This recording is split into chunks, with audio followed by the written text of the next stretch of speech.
Hello everyone, welcome to the stream.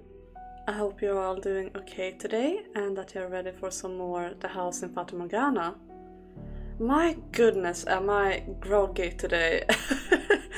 I feel like I have been up all night partying and I have not, let me tell you. I was watching Eurovision with two of my friends, Dudor and Fia here in the chat.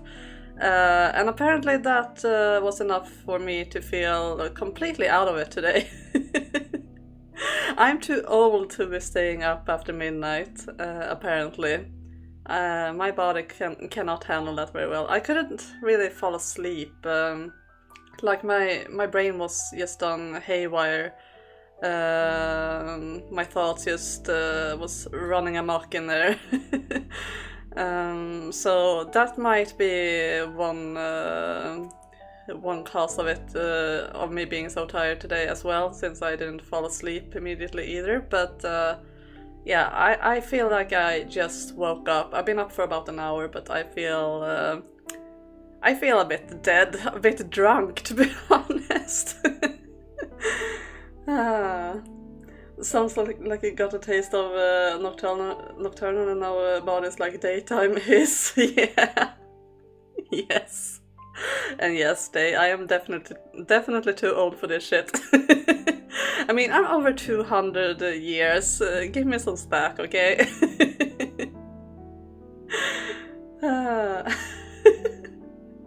Yes, I do. I know I sleep like a teenager. I know.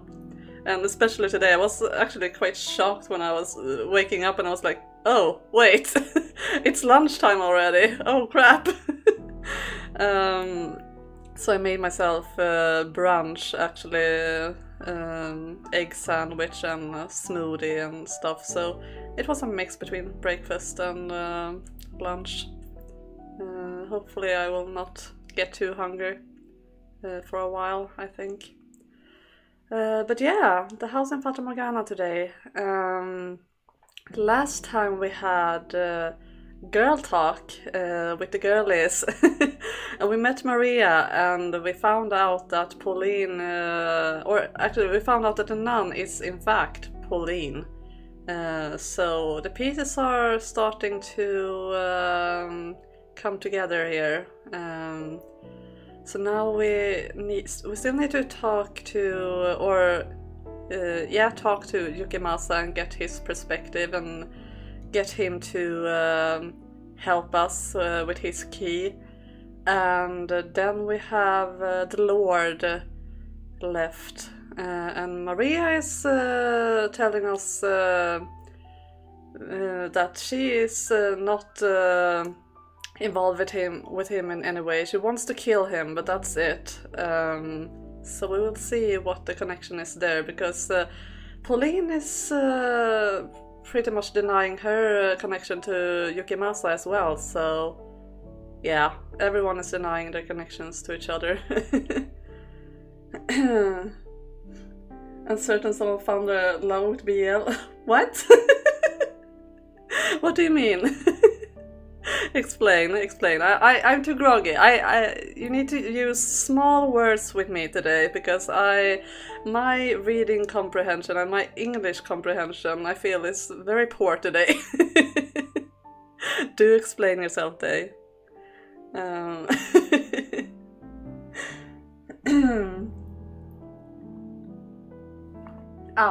Yes.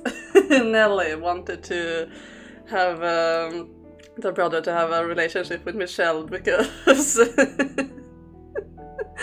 yeah, because then she wouldn't have to lose him to another girl, and then she started having these weird fantasies. Something awoke within her that day. Yeah, her daydreaming about roses blossoming around Michelle and Mel. Absolutely amazing. Hello Eldrin, welcome. Chat on YouTube takes a while to load for me. Oh, I see. That's too bad.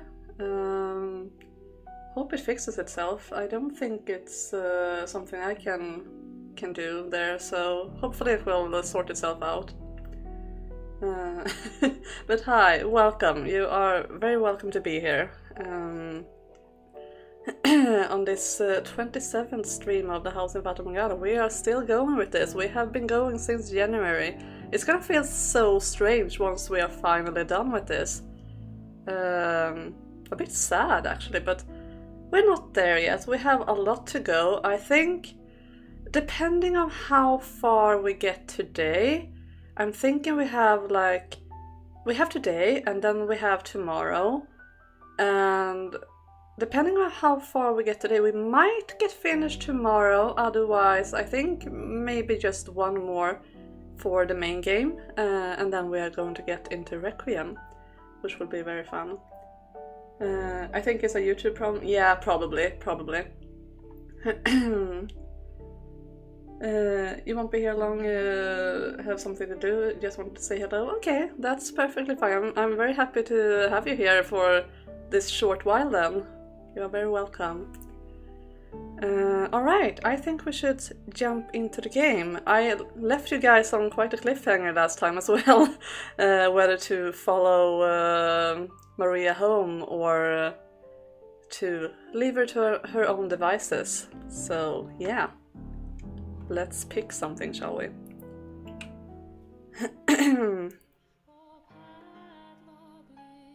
And I hope that the sound is okay, but I haven't changed anything, so it should be.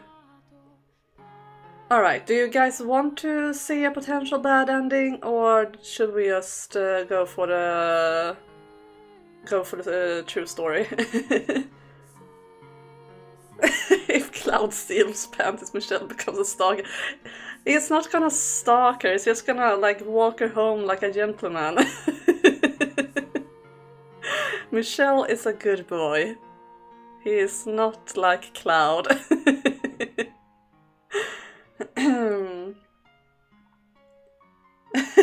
This game has keys, the book has you. I think Lolly likes repetition. Well, you got me there. Bad end. Okay, let's go for a bad end since we are just starting then. Then we are saying it's better to be safe. I would feel better knowing you made it back safely. I'm telling you, I don't need an escort. But if you insist, you're welcome to accompany me. The brothel's in the back streets. If you want, you can even stay for a bit, have a little fun. I think I'll have to pass. Neighbors, what are you doing? Sorry about sounds. That was my neighbors. Maybe one day you get that stick out of your ass. Giselle? What? Oh, hello. What is it? You've been so quiet, I was getting concerned. It's good to know you're still there. I guess I sort of dozed off for a bit. I'm fine though, no need to worry. Are you sure? Yeah, just remind me what's going on, would you? You're positive nothing's wrong? Positive as positive can be. I promise, I just nodded off. I just convinced Maria to let me escort her back to the brothel. Seriously? Should I not have offered? I didn't think you were thoughtful enough to accompany a lady home at night. Oh my god, what a burn! Someone cover up this lady, please. It's night, it has to be cold. Yeah, she is working in the adult line of work, so I don't think she is bothered by that. That's a low blow. I thought that's what Didier would have done, so that's what I did. Ah, I see. You like looking at Maria. Well, she's looking nice. She is rocking that outfit, that's for sure. Well, make sure she gets back safely then. I will. Yo, you're just gonna stand there? Get moving or I'll leave you in the dust.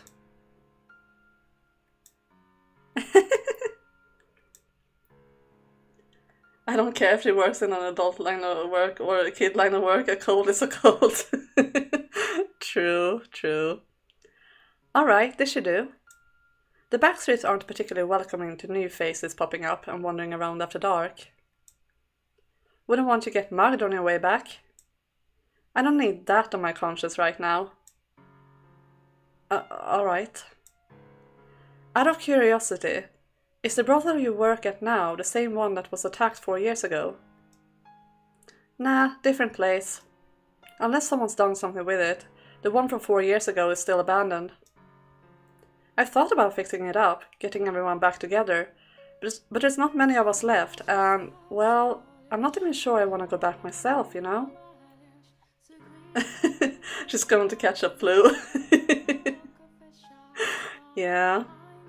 She likes to share body heat, oh my god. Understandable. What was Morgana like when she was there? Not sure what to tell you. She never talked much, so I'm not sure if she even liked being around us. I can assure you she did. She's told me her time at the brothel was one of the few chapters of her life she remembers fondly. If that's true, that's great to hear. There were times I thought maybe we should take her to an orphanage somewhere. But, well, you know how my experience living at one of those went, so yeah. But at the same time, it's not like a bunch of whores were gonna make better parents. So I was never really sure what the right thing to do was. And then after the raid, well, I felt like shit. She didn't have to be there, but I stupidly thought it was a good idea to keep a little girl in the lawless backstreets. I can't tell you what the best choice would have been, but I can tell you her time with you changed her for the better. So you don't need to feel guilty about choosing to keep her there. I appreciate it. If it's not too much trouble, could you tell me about Morgana in more detail? It's a bit late tonight, so how about tomorrow? Got a little something I want to give you too. Oh? It's nothing much, but you'll see. I'll sneak into the courtyard again tomorrow night. Alright. I'll meet you there then. Yeah, I know I look like a hat. It's quite funny. But I thought it was the best place for me to be for not being like in the way of things and still like be on screen. I don't want to remove myself just because Michelle chose to sit in my corner, you know? Lolly shaped party hat, yeah. I like the touch that she has the lace of a dress wrapped around the fingers, so she decides if when she reveals herself further. Yeah, it's a nice touch, actually. I do like that as well. Is Michelle's hair cozy to kneel on? It's quite cozy, it's very soft. Anyway, I'm off. Actually, one last thing before I go. Take this.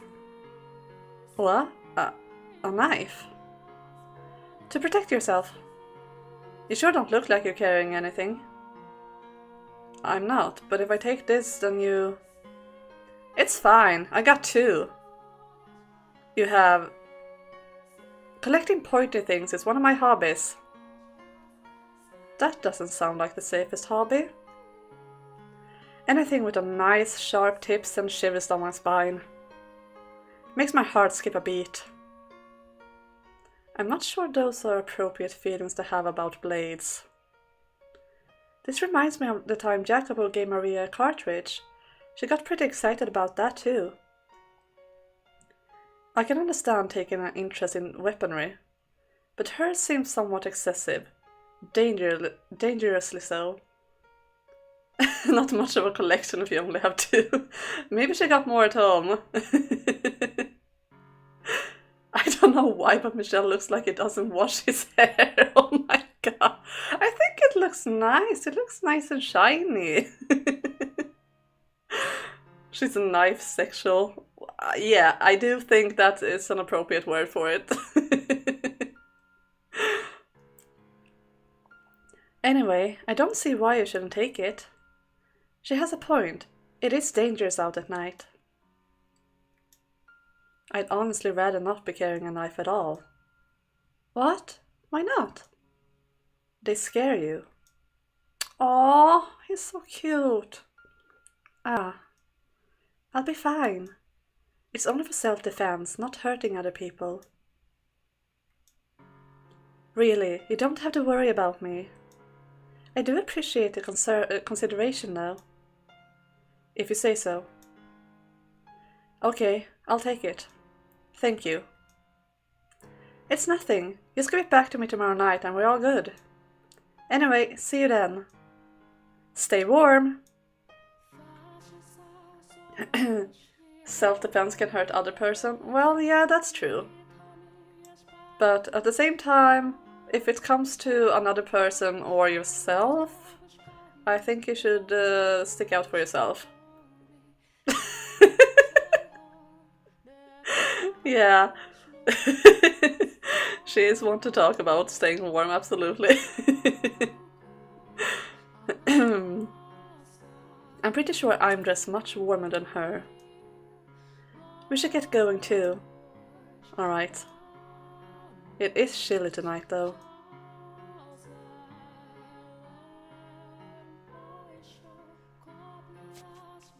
It true?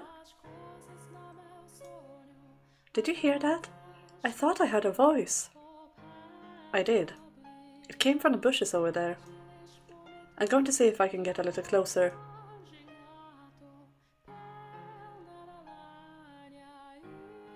About the observation tower. Ah. Do you believe it is? Are we witnessing a tryst?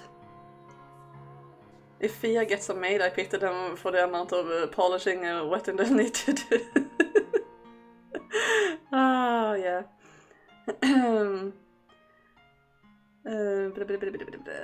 So is Michelle a rogue now with this knife of his? Maybe. Maybe. That would be something, right?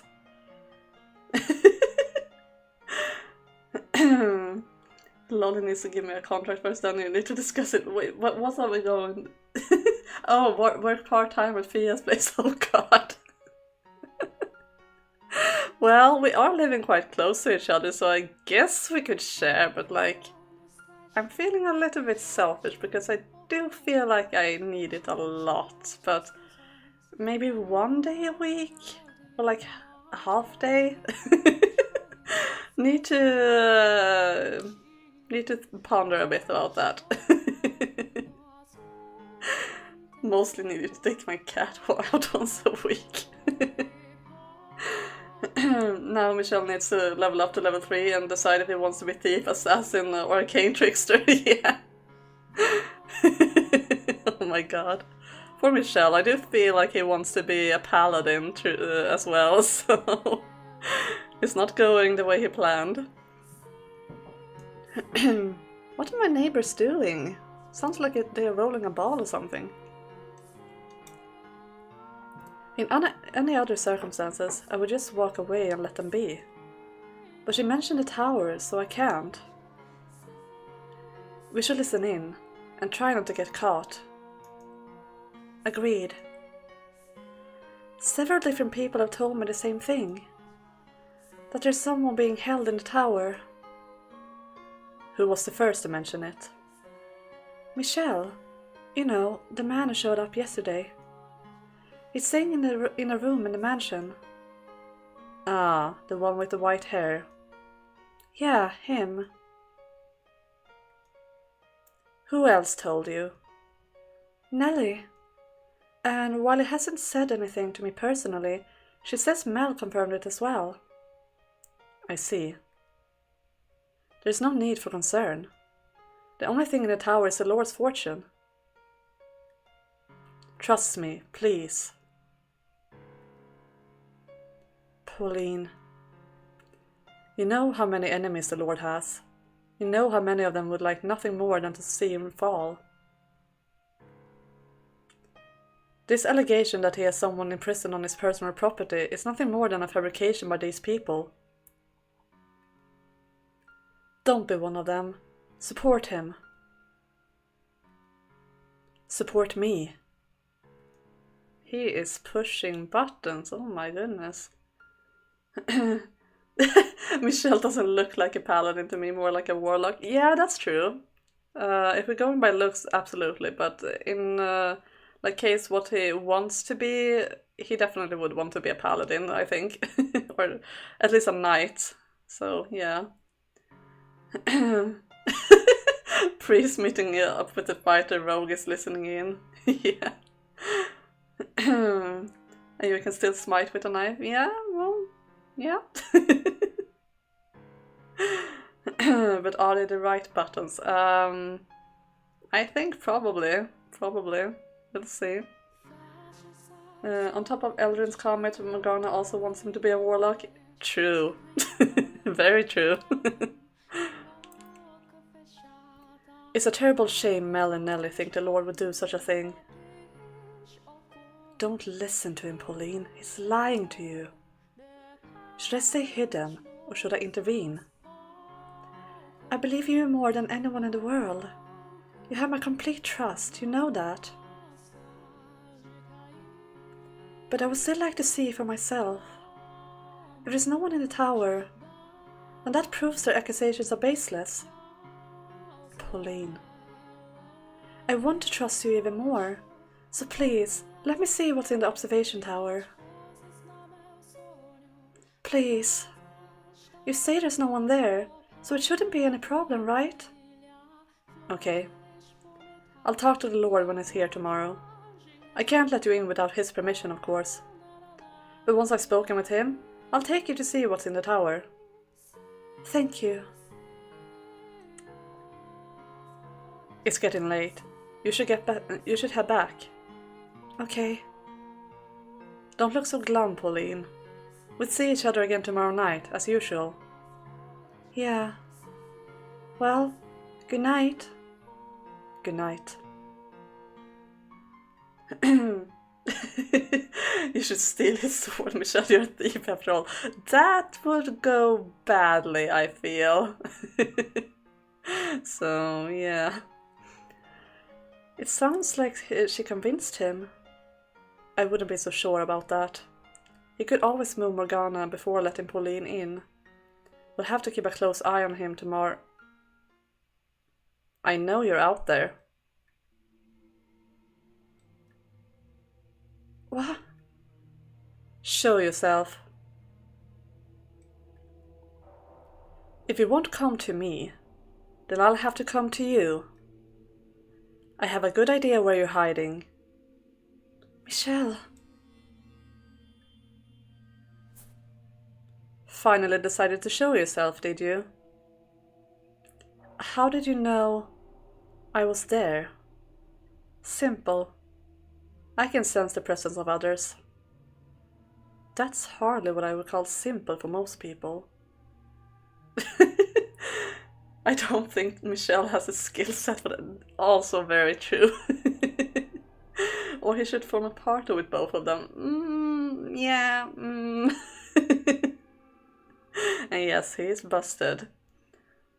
Michelle will have a fight, sword versus knife. Yeah.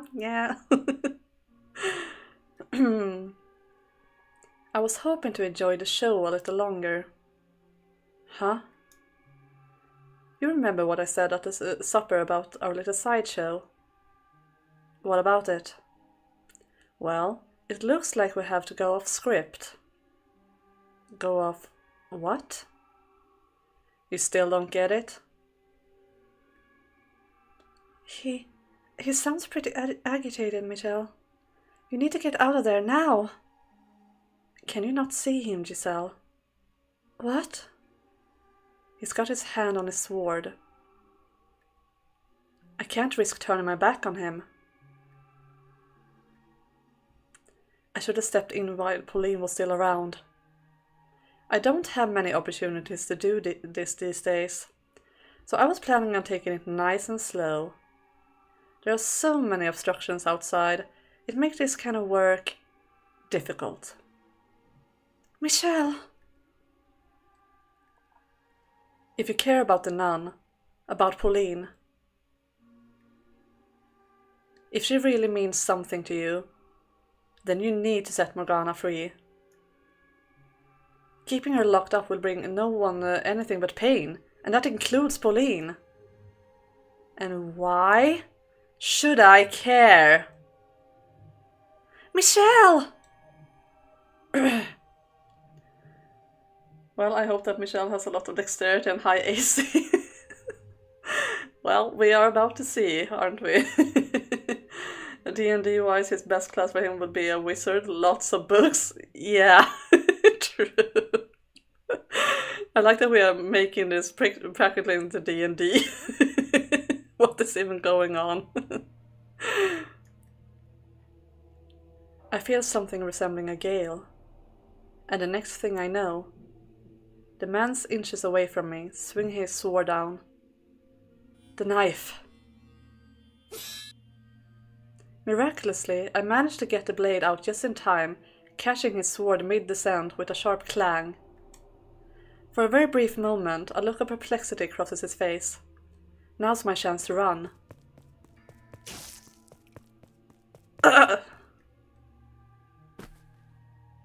Michelle! How? I stagger from the impact, and as I fall to the ground, I catch sight of it, the curved blade sticking out of my chest. He must have thrown his sword to prevent my escape. Actually, yes, he isn't really strong, nor dexterous. Constitution is questionable. Wisdom, maybe. Intelligence for sure. Charisma. Remembers rat comment. Oh my god. Well, it looks like Michelle dies, so 1d4 slashing damage. Oh my goodness. Ultimate technique. Yeet. Yes.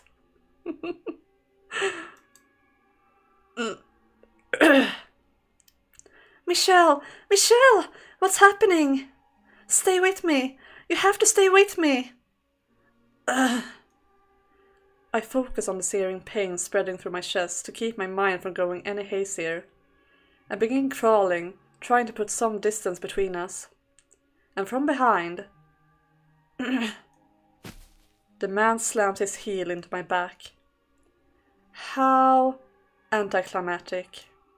I thought you'd hold out a little longer, considering you managed to brandish that knife.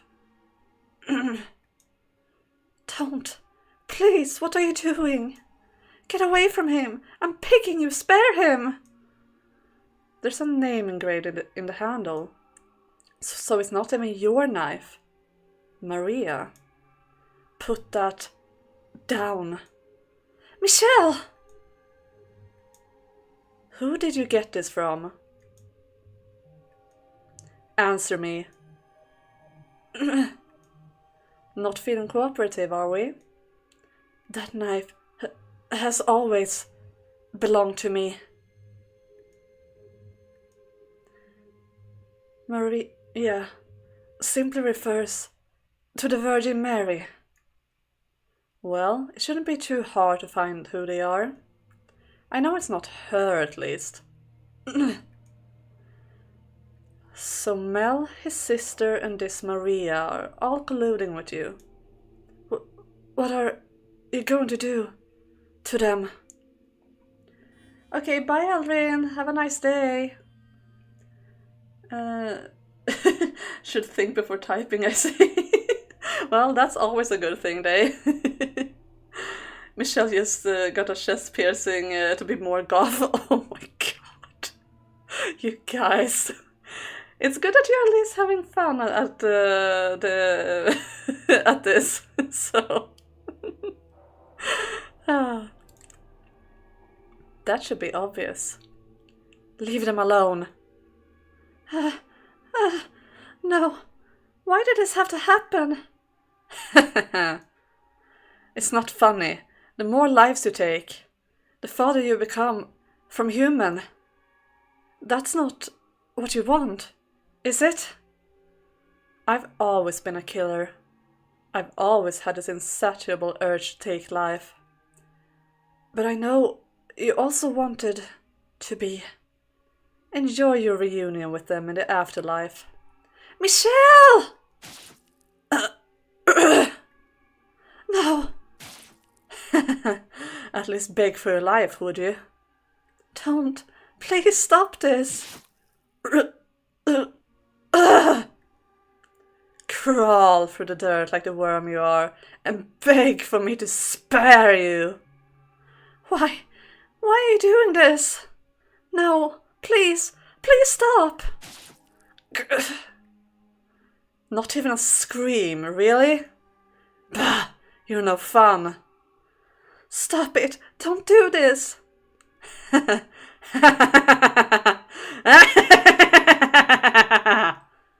No!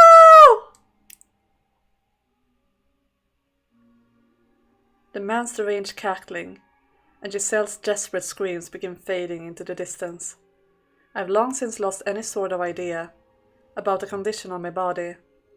In attempts to save Giselle and Morgana, I managed to not only fail that, but endanger everyone who was kind enough to help me.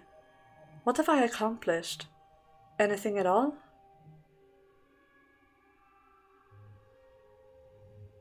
He got an overdose of iron. Oh my god. Well, we got another dead end, so... And yes, as you asked last time when this happened, it is ending 0. He's only doing what makes him happy, as we all should. Yeah. Alright. We're inspecting our memories. Oh my god, my joystick is not working with me. There we go.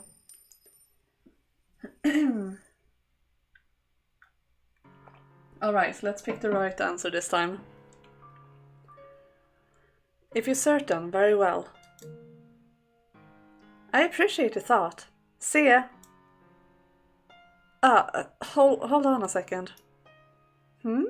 Something else you needed? I would like, if you could, for you to tell me about the time you spent with Morgana. Anything you can, no matter how insignificant it may seem. I want to know what kind of life she had there. How's tomorrow sound? Tomorrow? I'll sneak into the courtyard tomorrow night.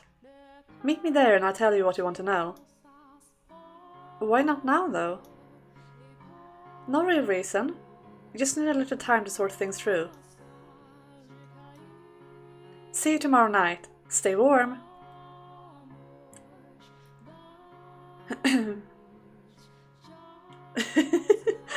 Now I wait for Dave to say something. About what? Something specific, or am I missing something again? Like I said, my brain is not working properly, so if I'm being extra stupid today, yeah, it's because of grogginess. You're missing it too. Okay, then it's not only me. Not even a chance to get another word in. Also, I feel like I'm dressed much warmer than her. Tomorrow night. That doesn't leave us with much time. Giselle. A reference based on what Michelle and Maria was saying. Oh, okay. I have no clue here, but... What? Ah, hello. What is it? You've been so quiet, I was getting concerned. It's good to know you're still there. I guess I sort of dozed off for a bit. I'm fine though, no need to worry. Are you sure? I think we should head back too. We've done about everything we can today. You're right. Running into Maria was a great stroke of luck. Thanks to her, we now have confirmation that the nun is indeed Pauline. And we potentially convinced Pauline to try and talk to the swordsman. Depending on how things pan out tomorrow, we could be getting very close to accomplishing our goal. I'm sure it'll be smooth sailing, just like with Mel. I certainly hope so.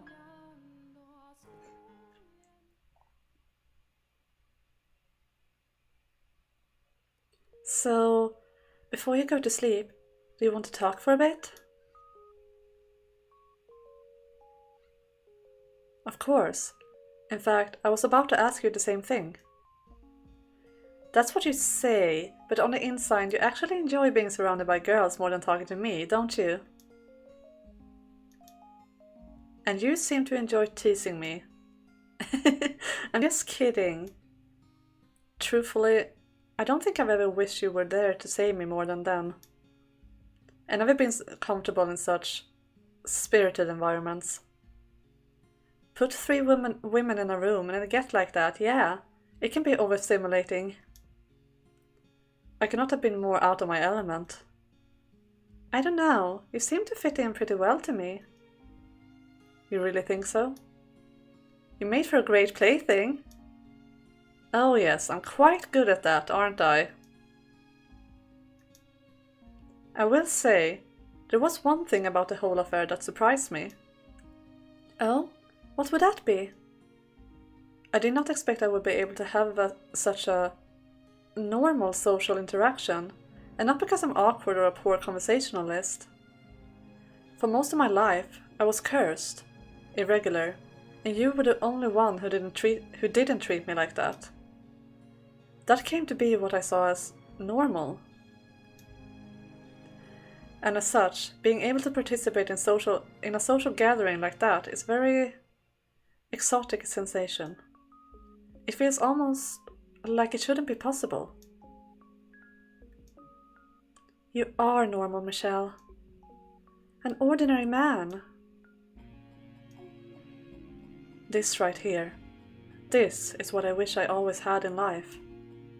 And for me to finally attain it in death. Though I suppose lamenting the details would make me ungrateful. I'm glad to have had the experience though. I'm glad to hear it. So, I know I've been talking about how much I want to save Morgana, and that hasn't changed. Neither has my desire to change everyone's future.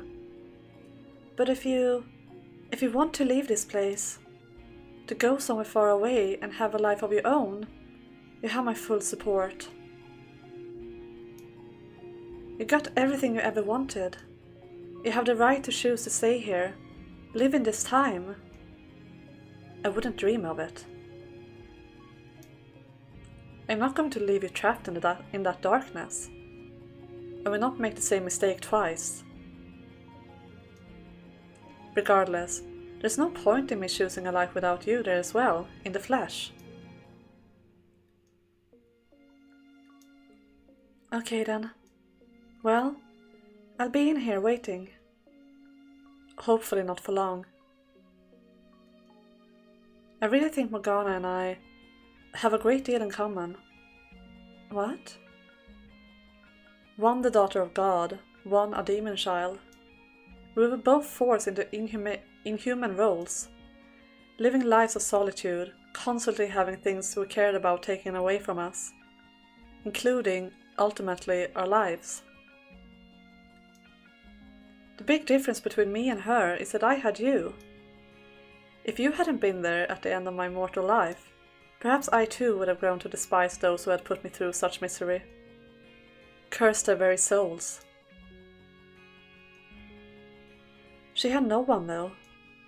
Not a single person to be there for her final days. From what she told us though, her life wasn't all sorrow and misery. She did eventually come to find happiness in her time at the brothel. In fact, she's even said that was where she learned to experience joy. While I know there were a number of girls there, if Maria was one of them she was particularly close with, perhaps her being here could have a positive effect on Morgana. We'll have to see what she says tomorrow night. That we will. And then our time limit is noon the next day. So we'll need to have everything necessary figured out by then.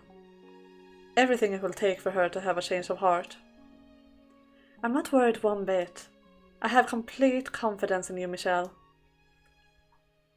I am somewhat worried. What's there to worry about?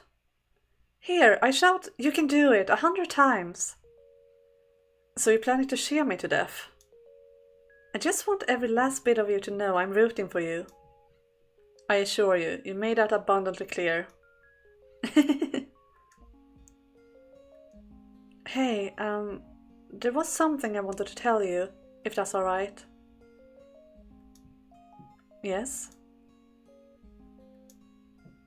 When I learned about your past, and about your body, it came as a big shock to me. That said, I'm confident you know that my feelings for you haven't changed one bit. I do. But what I want you to know is that even if I had found out back then, instead of after having waited hundreds of years for you to return, my feelings still would not have changed. If you had told me while we were alive, I would have still accepted you. Now, of course, I know it's not something you could have come out with so easily, especially considering everything you went through because of it. We only lived together for a little over a year, and we were only partners for a month. So I understand how difficult it would have been to think I wouldn't push you away. But I'm not sure you grasped just how much I loved you, even then. My wounds ran deeper than even I knew, and them fully healing was simply not possible. Anyone else's touch, anyone else's warmth, my heart and body would have rejected. I sincerely wish I had expressed that to you more clearly. That it had to be you, that I needed you. I did believe at the time that I could start over with you, that we could have a normal life together, or, well, I fooled myself into believing it. But I could never rid myself of the guilt and shame at how it was impossible for me to give that to you.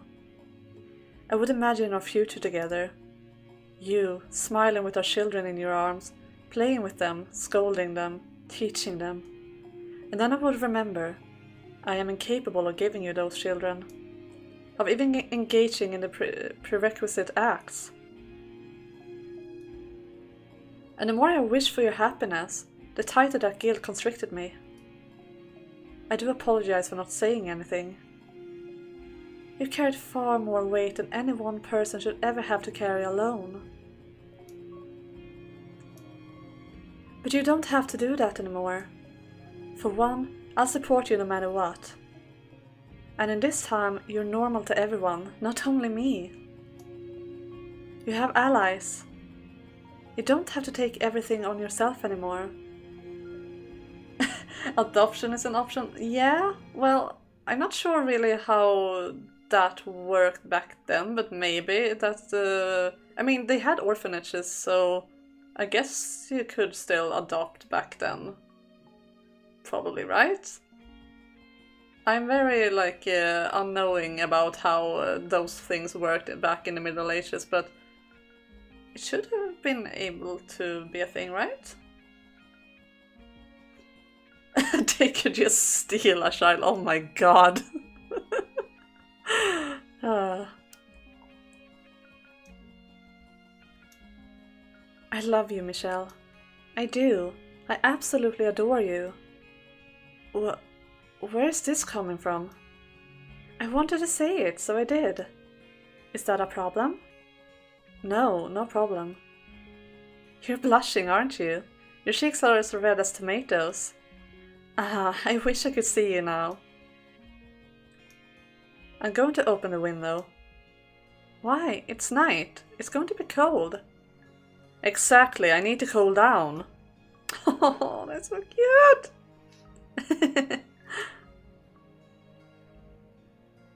Seriously, Michelle and Giselle are just couple goals. They are adorable. Ah. What are you eyeing at? It's a spring snow. It's gorgeous.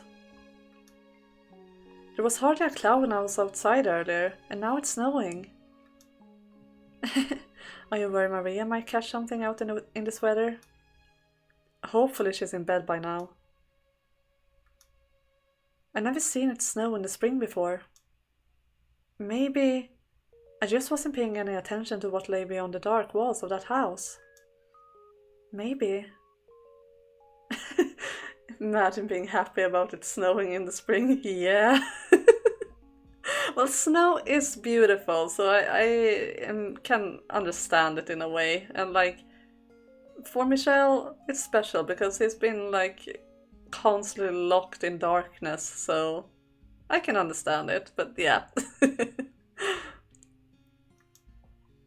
Have you? Have I seen a springtime snow before? 3 or 4 times, perhaps. So, not very often, no. Ah, so you've seen this already? Would it have been better if I hadn't? No, that's not what I'm saying. I just thought it would be nice if it was the first time for both of us. You sound like a little kid. Is it that childish?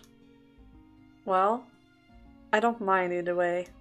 I'm still glad my first time seeing it isn't alone. Are you seeing what I'm seeing? Little specks of white drifting through the darkness. Yes, I can see it. It's beautiful. I'm happy I could see this with you too. I don't mind snow if there's not too much of it. Yeah, true. But it also depends. Like in spring, I feel like I'm pretty done with winter, so I will get upset if it starts snowing, to be honest. But yeah, snow can be nice if it's not too much of it. And depending on when it snows as well.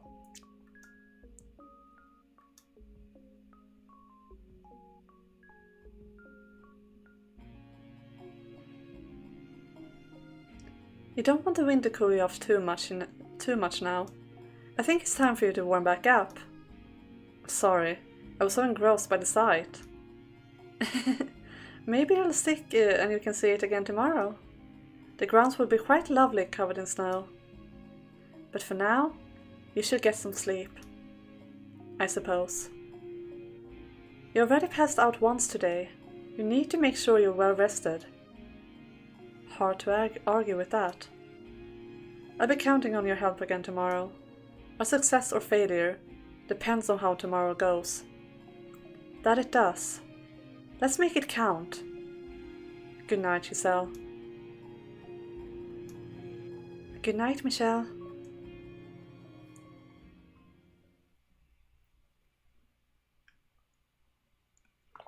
We don't like that face. That is not a good face.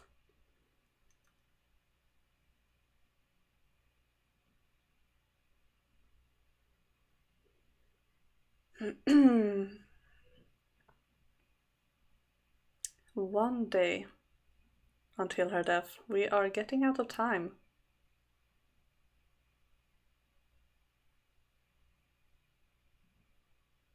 Snow good. Debatable. Debatable.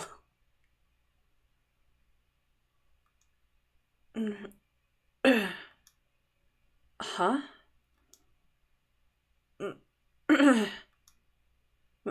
My head. Feels like someone drove a spike through it. And biggest couple goal is to be able to be honest to each other without fear of judgment. Yes, that's very true. It's very nice to meet someone that you can be yourself with 100% and not like holding back any parts of yourself. It's a very special feeling. Less talking, more swimming if you want snow, Quill. Oh my god. What's going on? Am I in the cellar?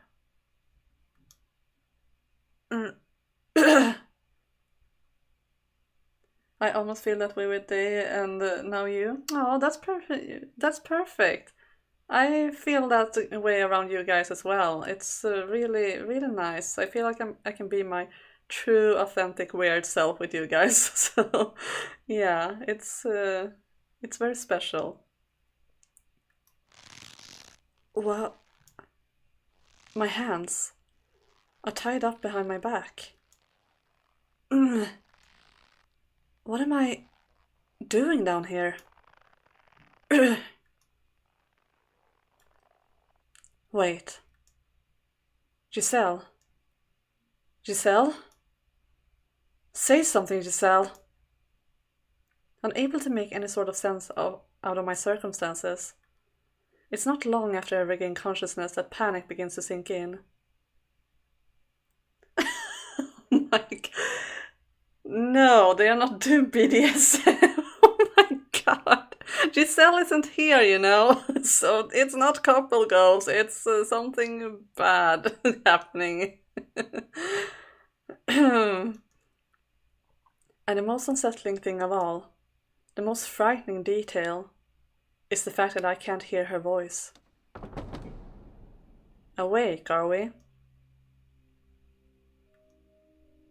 Are you the one who brought me here? What, you don't remember this morning? Morning? Right. I woke up because I heard someone enter the room. And then it hit me over the head. You're not dead at least. That's good. What do you hope to accomplish by tying me up and bringing me down here? Remember what I said last night at supper about me putting on a little sideshow for you? What? I was reenacting the Last Supper, with you as the guest of honor. Oh, now I see. When you were asking if I had any family or friends, you were trying to find out if anyone would notice if I disappeared, if anyone would make any noise. You're sharper than you look. If only you caught on yesterday. Please, Giselle, say something. Giselle, why won't you answer me? Why can't I hear your voice? Why can't I feel you there? You're a quiet one. I thought you'd be a little louder. What made you decide to get rid of me? Did the nun say something? She has nothing to do with this. I have permission from the Lord to act at my own discretion, should I come across anyone acting suspicious. You're sharp, but not as sharp as my sword, oh my god. True though, I do feel like it's something he could say. Or at least that's what he's thinking. This doesn't seem in the least bit wrong to you. I wouldn't say that. You're an acquaintance's friend who made a long trip to come see him, and I have you tied up in the cellar. That's not what I would consider right, no. But seeing as you're good enough friends for him to let you stay here, I assume he's also spilled everything. He never had what it took, that boy. If I were to guess, it got to be too much for him to handle, so he went to a friend, to you. Leave him out of this. I see. So how much did he tell you? If you come clean, I might even let you go. Get rid of him, have you take his place. I said leave him out of this. So you're determined not to talk, are you? What a loyal friend. Listen to me! Listen? Oh, I'm listening. Because you have a lot of talking to do. I don't have many chances to let loose. So I'll be taking as much time as I can get today. He says it in an eerily flat tone of voice as he draws nearer, pausing between each step as if to taunt me. And when he reaches me, struggling to get off the ground. Come clean to come clean. I need new underwear. Oh my god, Dave. No. No, no, no, no, no. He slams his heel into my shoulder. Not being able to use your hands makes you appreciate how much easier it is to stand up when you can, doesn't it? Help! Someone help, please!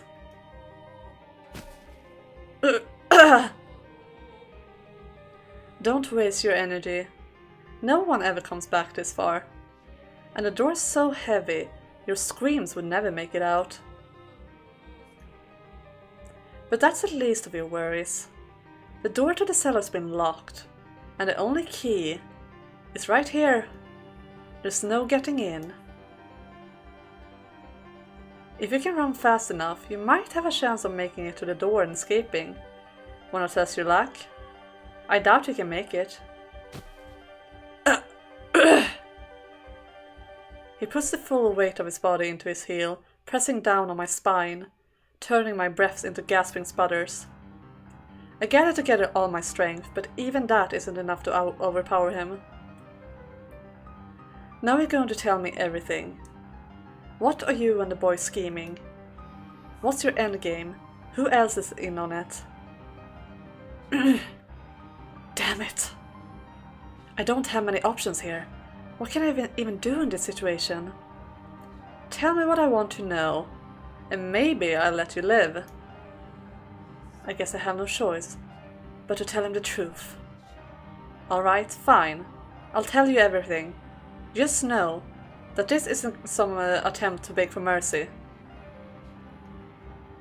I came to this mansion in order to unlock the door to the observation tower and free Morgana. Mel was not the one who told me about her though. I went to him and asked for his assistance. He didn't have to tell me, because I already knew. Both about her and what you're doing to her, stealing her blood and making medicine from it. Who told you then? Morgana did. Morgana's soul told me everything. I am not from this time. I lived in a time after her death.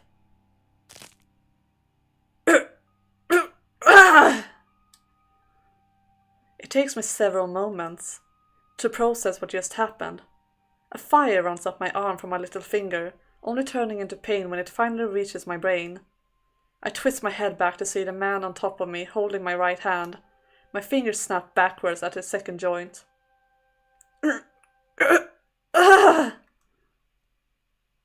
I'll ask you again. Who told you? Morgana did. She dies on the day of the Harvest Festival. Next up is your ring finger. And then your middle, if you insist on keeping this up. I'm telling you the truth. She bears so much hatred, she casts a curse on your souls. I've seen what happens in your next life.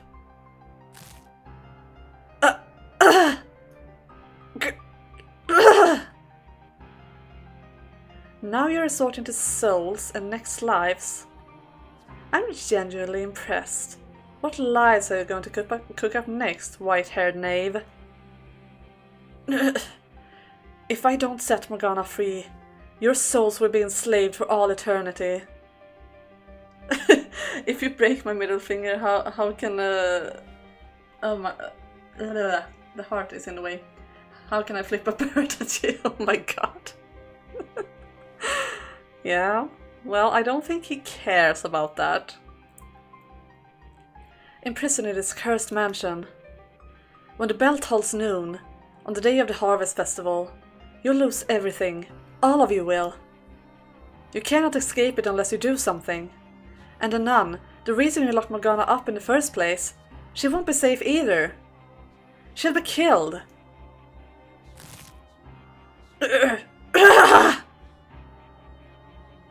2 fingers left. Can you keep up the act that long? They are taking this very far. I wonder if Michelle has just forgotten the saber. Oh my god, guys! Stop it!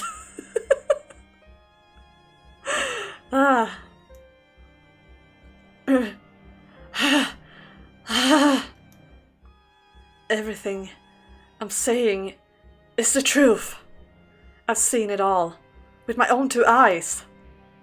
Why are you so insistent on maintaining this farce? Is it to protect the boy, or do you have some other motive? Every last word is true. Continuing to lie isn't going to make this any easier. Your voice is shaking. The pain started to get to you, isn't it? What you're doing to Morgana, it achieves nothing. You must release her and atone for your sins. Otherwise your soul, and the souls of those you care about, will be doomed to suffering. I see what this is now. You don't have the information I want, so all you can do is spin these lies. You thick-skulled bastard! There are other options though. Beg me for mercy. Sob like a little child, sniveling your please don't kill me, so I don't want to die, and it hurts so bad, please stops.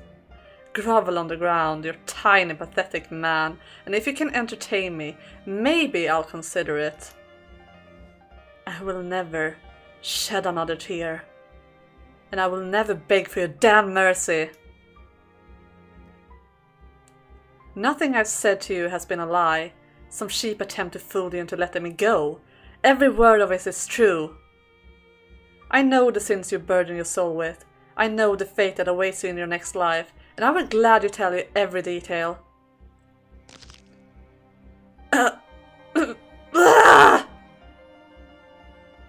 You're down to use your thumb. Now go on, if you're so eager to tell me. Let's hear about my supposed next life, shall we? In your next life, you lose your memory in an accident, causing you to forget your own humanity. The innate savagery you normally keep hidden beneath a mask is released, unrestricted. And you turn into a creature no more than... No, you turn into a beast. My mask. You murder countless people, including the woman you once called your lover. Lover. Hers is a name you know very well. Pauline, your tether. My tether. How do you know that word? Because I know everything. I know what you wanted. I know what you were never able to obtain.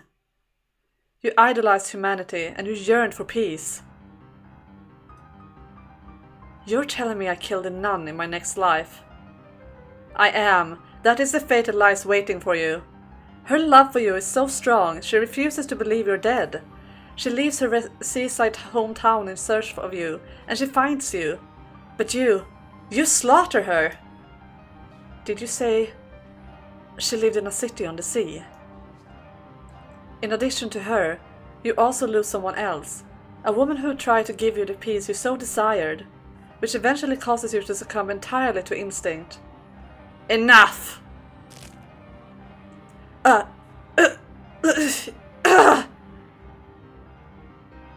Alright, fine.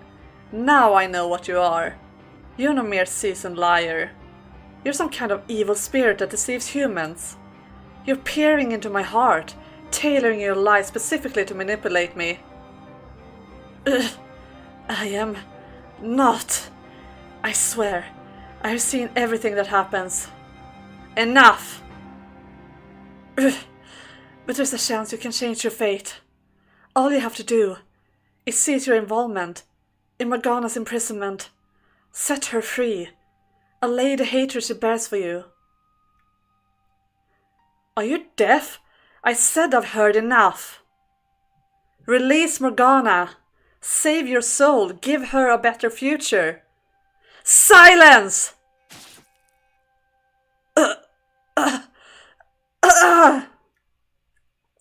I think I'll take your arm off first.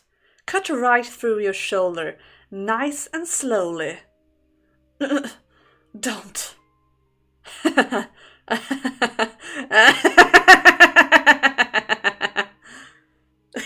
I believe in evil spirits but time travel. Oh no, yeah. You gotta pick your poison, I guess.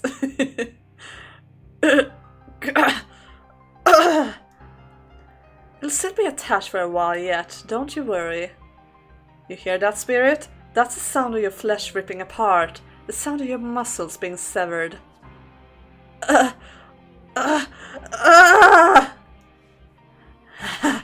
Not gonna be doing much talking anymore, are you?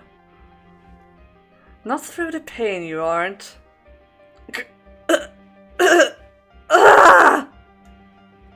Plead for your life, spirit. Beg for mercy.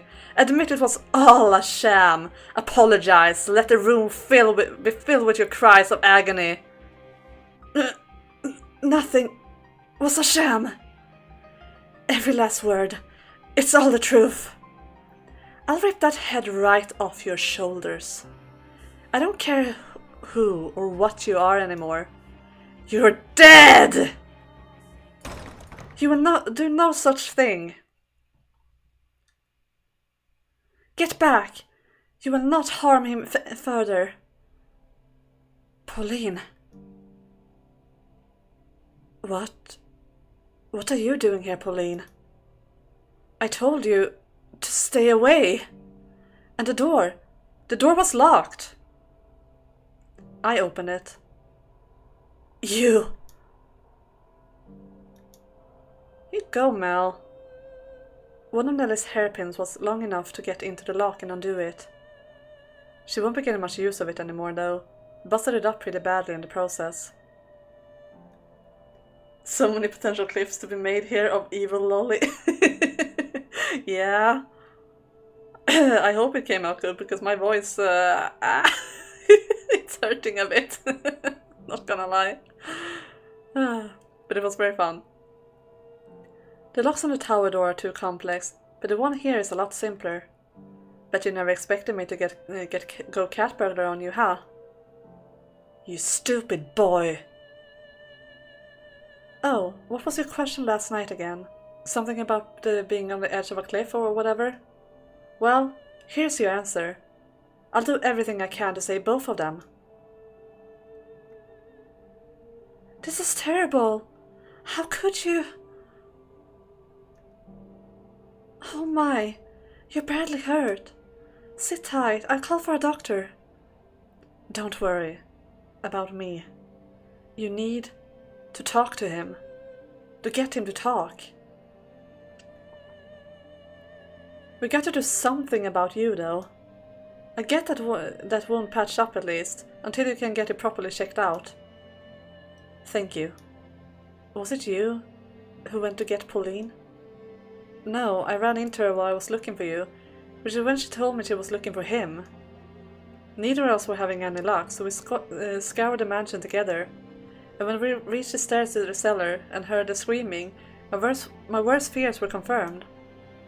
So I picked a lock, and here we are. Sorry we didn't make it sooner. This could have been avoided. God, look at what he did to you. There's so much blood. And your fingers. No, you made it just in time.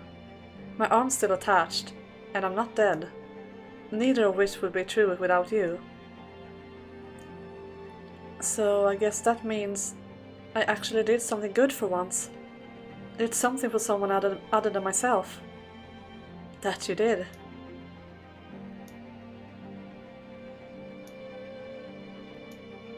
So everything Michelle said is true? The Lord isn't storing his valuables in the tower. He's got a girl locked up there. Well, is it true or not? It's still the Lord's property, in a way.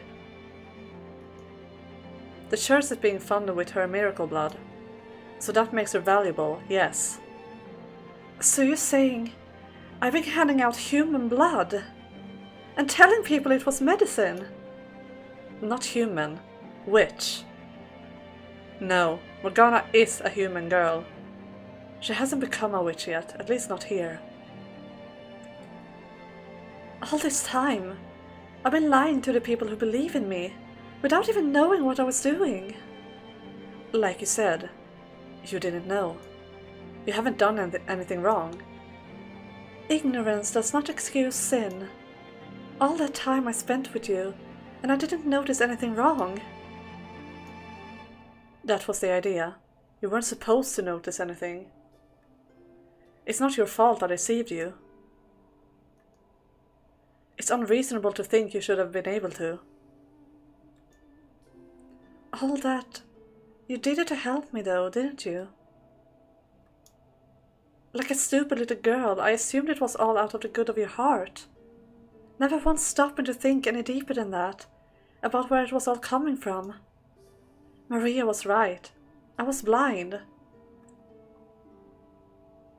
This medicine tastes awfully much like iron. Yeah, well, they were mixing it with wine too, so I guess it would taste a little better, but yeah. I was content to be pleased about the people I thought I was helping. I want you to do something for me. I want you to set this girl, set Morgana, free. Please do not make your sins any greater than they already are. But without the witch blood, we lose the Lord's patronage, and then the church. What good is a church that isn't actually saving anyone? Actually, no. That's avoiding the point entirely. What do you mean?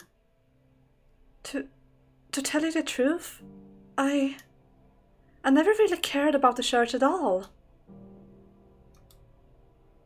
You... what? How can you say that, when you've always been so unconditionally charitable, even if it meant giving away food or money you needed yourself? People call you the saintess because that's what you are, a saint. It's true, I do that. But the fact is, I'm no saint. I don't deserve to be held up as one, nor do I belong in that position. I'm just an ordinary girl. I never wanted to be a nun, you know. I just didn't have any other options available to me. And I sure didn't have the confidence to make it out there on my own, like Maria. So I did what I was told. And to keep myself from thinking it was a mistake, from feeling dissatisfied with that choice, I put everything I had into my responsibilities to the church. My unconditional charity was rooted entirely in selfishness. And the longer I kept it up, the harder it became to stop. I forgot what I really wanted. And what would that be? A normal, happy life, as an ordinary girl. In a city on the water. What? That's what you said your dream was. For your next life. Ah, right. Yeah, a quiet life with the man I love. You might get that wish, in fact. Huh? That's what you said, wasn't it? That in her next life she lives in a city by the sea? That is correct. In your next life, Pauline, you are not a nun. You're an ordinary girl who lives in a seaside city. A sweet, cheerful, energetic girl who wears her heart on her sleeve. You have both your mother and father. And I... So you believe me now? I don't know. Your claims are utterly ridiculous. But it's getting harder to think you're lying. If that's what you really wanted, Pauline, what should I have done instead? I envied what you had. The solace. The last thing I wanted was for you to lose it. But you're saying you found no peace in that life. That's right. So what should I have done? I wanted you to take me away from this place, somewhere far away. I wanted you to make it so I could be Pauline, not Marie. That would have been my ideal life. To live with you, to have a family with you. How was I supposed to know? You couldn't possibly have known. I realized that. And that makes me every bit as complicit as you. Set Morgana free. I will be expected to pay for my crimes. That itself is not a problem. I have every intention of facing the consequences. But we have done terrible, gruesome things. I don't know what the usual punishment for such is in this land. But if I had to guess, I would say execution. I love that Michel is giving them time to talk things over while sitting there with 5 broken fingers and his arm half cut off, probably still tied up. Yeah, Michel is a different kind of person. He's the real saint, to be honest, like seriously. Another case of men can't read minds. Well, at least she knows that is the case, so she wasn't expecting him to either. And me being an outsider makes it easier for people to place the blame on me. I won't be able to take you away. Well, we'll find each other again in our next lives, okay? Okay. As I'm sure you heard, my involvement in this conspiracy ends here. I'm glad to hear you've decided to take action. Sorry about your fingers and arm. I'm still alive, that's what matters. The third key is in the Lord's possession. You said you needed it by noon of the Harvest Festival, yes? Which means we need to act quickly. That's correct. We must set Morgana free before the bell tolls noon tomorrow. Then tonight. That's the next time the Lord will be here. Tonight I'll kill him and take his key. Wait, no, we're not shedding any blood to get his key. Do you remember what I said a few minutes ago about not committing any further sins? He's not likely to hand over the key without a fight, though. We need to convince him, not force his hand. Besides, simply opening the door is not enough. Why not? My goal here is to save Morgana's soul. In order to do that, I need to pacify at least some degree of the hatred she bears in it. A hatred rooted in her perception of you and the things you've done to her. I need to change that perception. I'm not quite following. What do you mean by change her perception? For you and the Lord to tell you stories, to describe what happened from your perspectives. You want my perspective? I do. Something in your motivations or your circumstances might serve to lessen the animosity she holds for you. The greater the discrepancy in what she believes to be the truth and the full story, with everyone's perspectives included, the greater the chance she may have a change of heart. Okay, I now understand what you want from me. However, my perspective will do nothing to serve that end. There's no ambiguity, no justification for my actions. Regardless, I would still like to know the whole truth, if you're willing to tell me you're part of it. Okay. I'll come by your room later today. Hey, is it alright if I'm there too? Sorry, I would rather if you weren't. Why? Everything you need to know, I've told you already. I captured a witch. No, I kidnapped a young girl for profit and imprisoned her in the tower. My motivation, as I said, was to keep your church funded. Those are the facts. The things I did along the way were brutal and inhumane. I hope you can understand why I wouldn't want the woman I love to hear any of that. I understand. I'll see you again later in the day. I'll be waiting.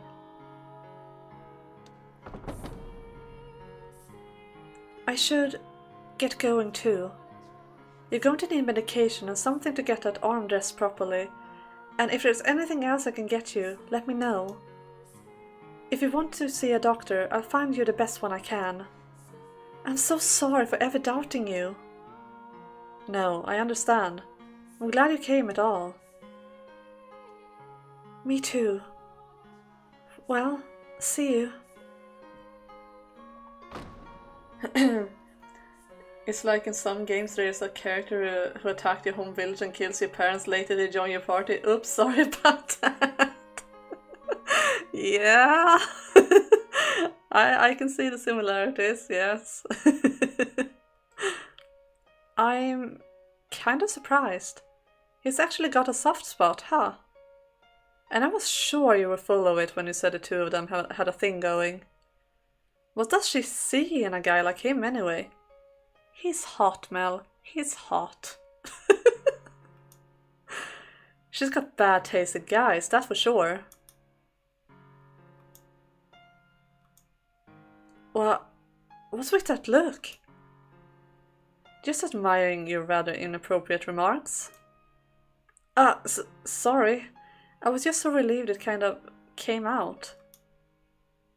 It's okay. You almost got a smile out of me. I've never seen you smile before. I blame being relieved too. Now, would you mind helping me get back to my room? Sure, no problem. My shoulder's all yours. You know, you really are something else, Michelle. I could hear you through the door as I was getting it open. And honestly, I'm amazed you were able to stand up to him like that. So Yukimasa is a samurai fighter, Pauline is a life cleric or redemption paladin, Michelle is an undying warlock between Morgana and Giselle. I have no idea what Nelly and Mel be. Maria Bard. I think Maria would probably be a rogue.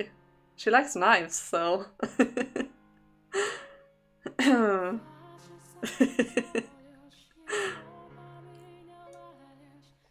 I don't want to get my hopes up too high just yet, but I started to think you might actually be able to do something about the Lord. That's reassuring. Thank you. Sure. Anyway, let's get going. You should get as much rest as you can until it shows up. Well, I mean, you should be going to see a doctor with these wounds. Oh yeah, Nellie's been worried sick about you all day. I'll have to tell her not to pounce on you, because I'm sure she'll come running as soon as she hears we found you.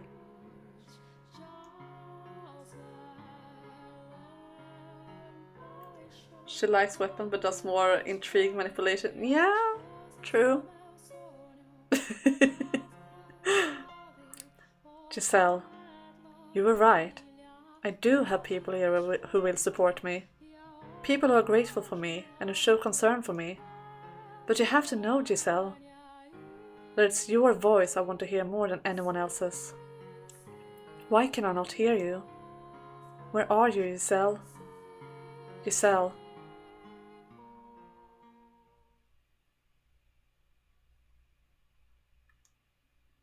It's almost sunset.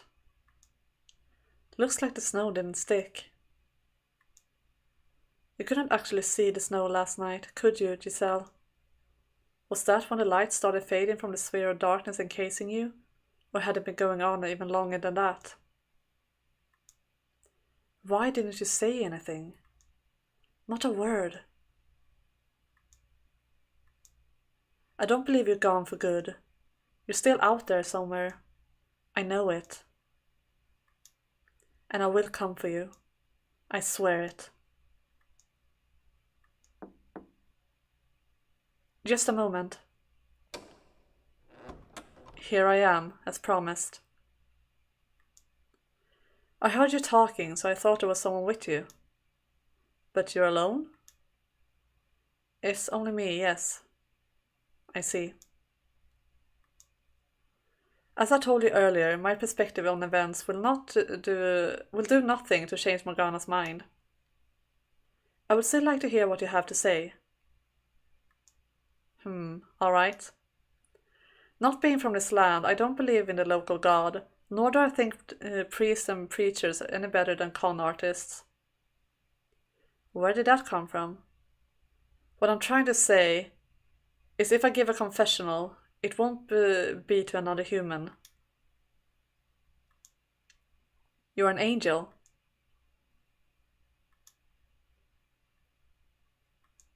Come again?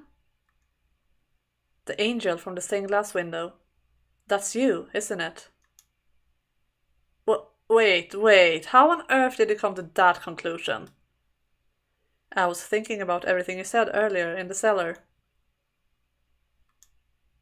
The fact that you knew about Morgana, the fact that you could see into my heart, and in particular, all your talk about saving people's souls. Salvation is not a man's job. Which means you must be something else.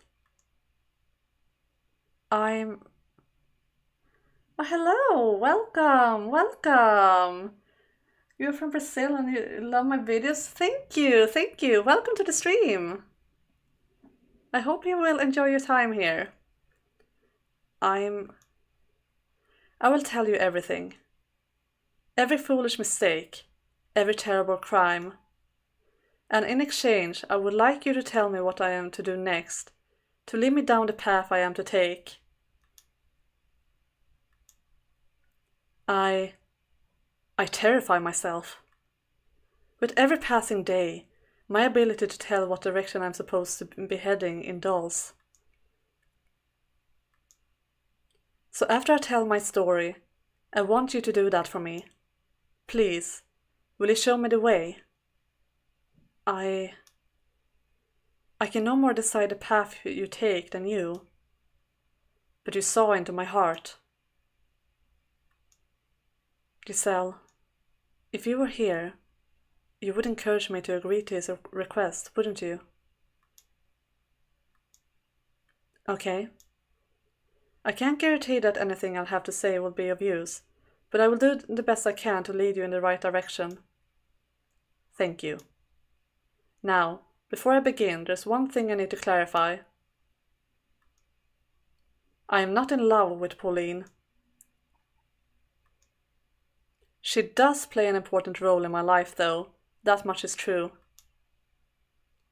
She's your tether. Exactly. I suppose you could say, admire her. She's everything I am not. Everything I cannot be. Is that something I should tell her, you think? That I don't love her? That I'm incapable of feeling love? Should I tell her that, knowing she genuinely loves me? My instinct tells me I shouldn't.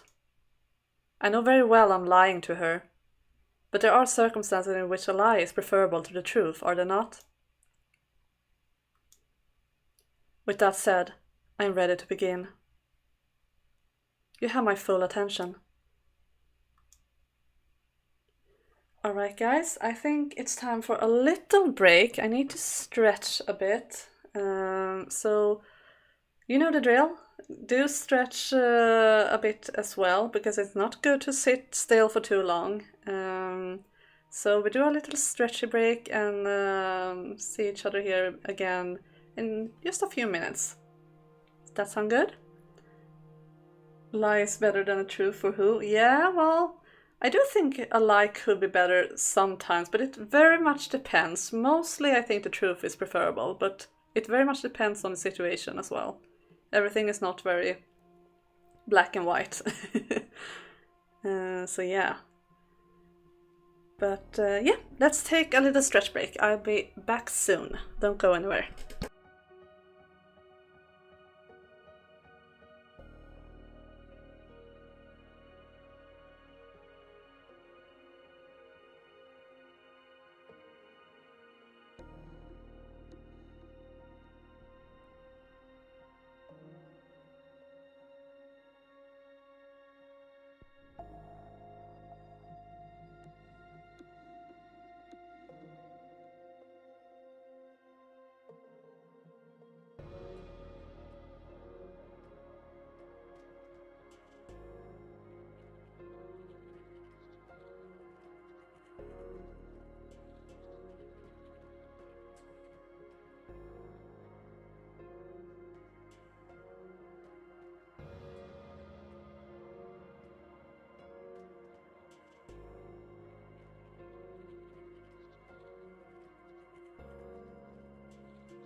Alright, I am back. I hope you all had a good stretchy time. I did. It feels a lot better. I do feel like I was sitting very long at my computer yesterday, and I feel like my left arm is feeling a little weird because I'm very stiff, like from my neck to my shoulder and like down to my arm. So I hope it won't be getting any worse from this. But now I stretched, so we have tried to fix it at least. Yet no one accepted my truth for being an awful person. Well, no, Quill, because you are not really making a very strong case for yourself, like asking me about my day and stuff, like how I am feeling. Being an awful person, like an awful person doesn't really do that, you know, so busted, I say. White lies are a thing, I guess. Yeah, true, white lies. So, like, it depends very much. I do think that striving to tell the truth most of the time is the best choice, but as I said, the world isn't black and white, and it depends on the situation, but mostly the truth is better. Yeah, but at the same time, if you lie and they find out you lie, they get hurt by truth, and you lie. Yes, that is very true as well. Very true. Quill, you need to start snapping some fingers. Oh my god, don't, please. That's a bit too awful, I feel. Oh my goodness. As you know, I am not from this land. The issue is, I don't know any more about where I came from than you. I remember the Silk Road, stretching out before me as far as the eye can see, clouds of dust wisping across the bare dirt trail. That endless expanse of red earth remains branded into the very fabric of my mind. But beyond that, most of my memories are gone. I can only clearly remember the last few. I can't read. I lost the ability to read. I can only clearly remember the last 5 years or so of my life. In my oldest real memory, I was a slave. I didn't work on some nobleman's estate, but instead I did physical labor, construction work. I built roads and buildings, tore down hills and mountains. That's where it was decided someone built like I am would be the most use, I suppose. And while I doubt I need to tell you this, living conditions were miserable. Other slaves withered away and died on a daily basis. Working a noble's estate would have been easier, without a doubt, if only for the fact I would have a specific master. Maybe Quill is trying to get close to us so she can really hurt us later. Oh god. Should I be worried? Clearly stretching is bad for you. It's good for my body, but apparently not for my mind. You can't have both, I guess. I don't remember anything about my life before becoming a slave. All I have are those few images from which I can guess I was a part of a caravan, or perhaps a messenger. I vaguely remember being waylaid. We were vastly outnumbered, massacred with little resistance. Or at least, I assume that's what happened. When I next woke up, I had been stripped bare and was surrounded by men I didn't recognize. The words they spoke were gibberish to my ears. But I could tell from the tone of voice and expressions that the things they were saying were not friendly. They seemed to be mocking me, laughing at me. As you might expect, I attempted to protest, but evidently I had been beaten quite badly while I was unconscious. My joints were stiff and swollen, on top of my dehydration, so I could barely move, let alone put up a fight. As strong as I might have been at full health, I was in no condition to do anything then. You have no idea what that's like, how it feels to be abused and humiliated, desperate for food and water. Oh, I see. So, as I was saying, I was a slave for one grueling, torturous year. No one treated me like a human being. There was no one from the same part of the world as me, and there was no one to come to my aid. Over time, I came to learn their language, Though I can only speak it, I don't know how to read or write. But to be honest, I think I was happier not understanding what people were saying about me. They had many words to describe me, none of them flattering. Some of them would even call me beast. And the longer I was treated as something less than human, the more I began to question whether I really was one. A darkness grew inside me with each repeated insult. I wanted to make them pay for the daily abuse. And who wouldn't? Okay, I think mail arrived, in case you guys heard that. The desire to exact revenge when you've been mistreated is only natural. It's perfectly reasonable. You just got the wrong build, and some builds do more damage with less health. Are we still talking about D&D here? If only Yukimasa knew about Amy. Yeah. Yeah. It is weird that mail has started to be delivered on Sundays. Yeah, I know. Like, what the heck? Why? I do think it's only like the paper though, that I'm not even sure why I'm getting. Because I'm not paying for it, that's for sure, but I don't know. But they were right about what I was deep down. A beast. And my revenge went far beyond what could be considered reasonable. Yeah, exactly, it's more like ads. 4 years ago, I was sitting in a carriage as it rattled along a dirt road. This was not the kind of carriage you rode around town in, but a filthy slave transport. It was packed front to back with slaves, or soon-to-be slaves, I suppose I should say. There were men, young women, and even children. Everyone wore a look of hopelessness on their faces, and no one had the strength left to resist. They looked like me a year earlier, deprived of food and water and beaten into submission.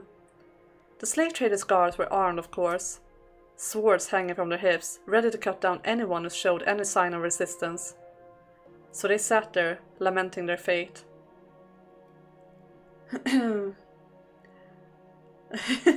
Oh, I thought if only Yukimasa knew about anime, and I was very confused. Oh, yeah, I'm speechless. I don't know what to say. I'm glad it's not only me being not able to read here. Sitting beside me was a young girl, crying in silence. Glancing over at her, I caught a glimpse of her face. Large chunks of skin seemed to have fallen off it. It was, suffice it to say, an unusual sight. But beyond that, I didn't think much of it. I didn't find it disturbing or unpleasant. Perhaps because I had a similarly unusual appearance. What caught my attention, though, was the way she was crying. I'm not sure how to describe it, but it seemed different somehow from everyone else's crying in the carriage. It was almost like her tears were not for herself. Why are you crying? At my question, the girl turned her head up to look at me. Surprise crossed her face for a few brief seconds, but that was her only reaction to my appearance. Imagine if Nelly knew about anime, all that BL material just waiting. Oh my god. Oh my goodness. I assume her thought process was roughly the same as mine, so she felt no need to fear me. After a moment's hesitation, she said, "I'm sad because I didn't get the chance to show my gratitude to people very dear to me." Her response perplexed me to no end. Why was she concerned about showing gratitude? Why was she not despairing of her own circumstances? Why was that the emotion that gripped her in that moment, not hatred for the slave trader or sorrow for herself? To this day, I still don't understand. But that wasn't the only thing I found curious. Her voice, despite being soft, cut through the crying and wailing of the other slaves. I pictured it like a single patch of clear water in the middle of a swamp, untainted by its surroundings, gently undulating. One sentence was all she said, but there was something unbelievably calming about the sound of it. For a moment, I was filled with a sense of tranquility, and though you may not believe it, I wanted to get her out of that filthy carriage, to undo the shackles threatening to taint her. And so I took action, driven by that desire. And in the next life the whole cast become weeaboos. Oh my god. I had to Google what BL meant in the sense God. Oh god. You should have known. You have watched The Untamed. And no, you haven't watched Heaven Official's Blessing yet. You should do that, but you have watched The Untamed. Both like the live action and the anime, so you should know what it means. Even though that is heavily censored because of China, so I guess you are innocent.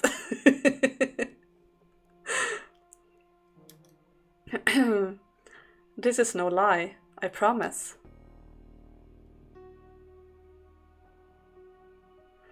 No, no, don't kill me. Please, you can have all my money. You can go free if that's what you want. I'll apologize. Anything. What? Why are you laughing? Please spare me.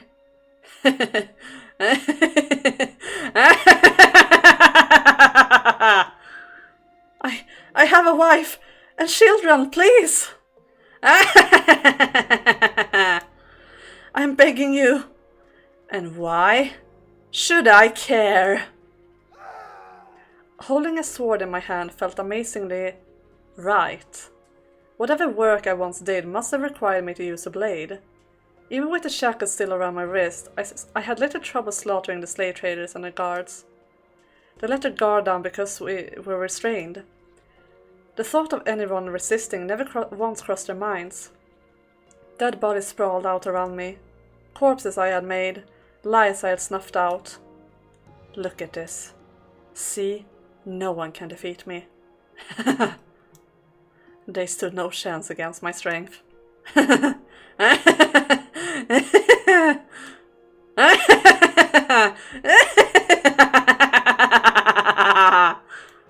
More. I need more. I need more! I don't have the words to describe the high it gave me killing those men, the power I felt over them. I was driven mad by the stench of blood filling the air. No, it just drew out what was always there.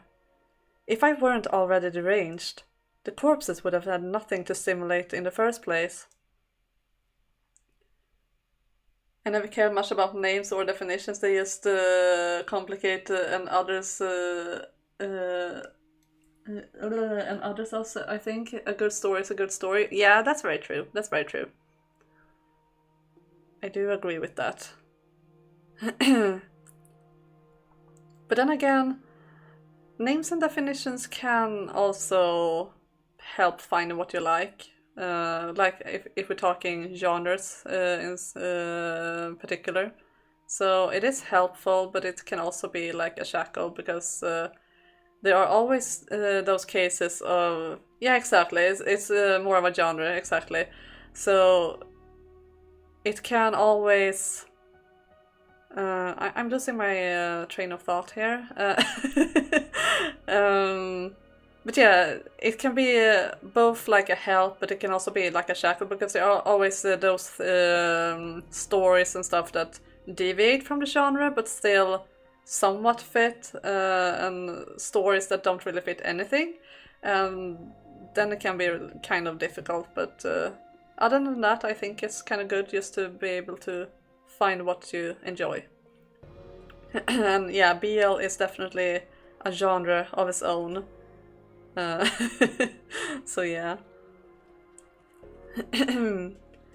After taking the keys off one of the slave traders, I returned to the carriage, doing my best to act calm and suppress the bubbling exhilaration.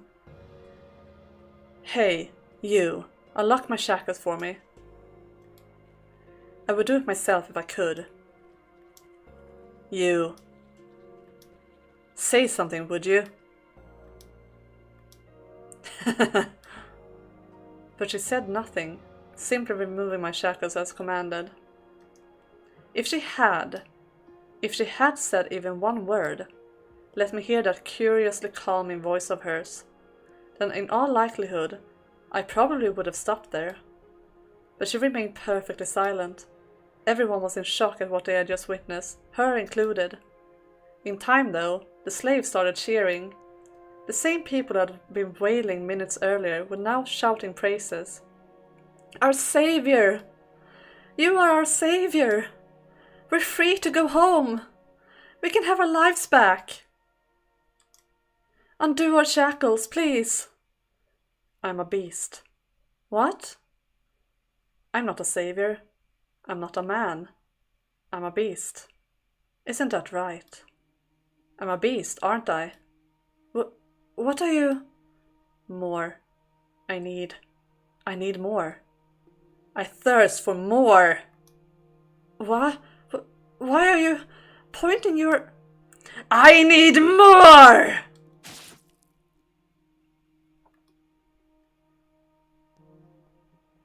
In that moment, the last of my reason dissolved. I went into a frenzy, slaughtering the helpless slaves I had never intended to kill. I was euphoric. I couldn't get enough. I reveled in it. Never before had I felt such utter ecstasy. Their cries for mercy as I ripped through them were delicious. The look of fear in their eyes, the way their faces twisted, the splatters of blood around their mouths, open in screams, the despair that filled them. I didn't care anymore that they were just as much victims as me, that they had suffered the same abuse and humiliation. All of that was buried beneath the waves of bliss that ravished me. Everyone who asked to be spared, I skewered. I worked my way around the inside of the carriage, killing dozens upon dozens of slaves. Heads went rolling off shoulders, hot geysers of blood spewing from open necks. I was practically wading through blood by that point. Some bodies I completely dismembered. Others I disemboweled, leaving their entrails to hang out of their open guts. All of them had looks of agony frozen into their faces as death took them.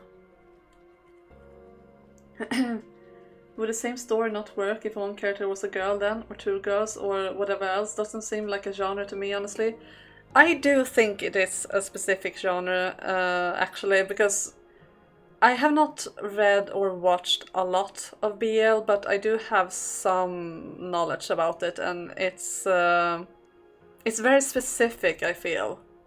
Then of course there are variations in it, so...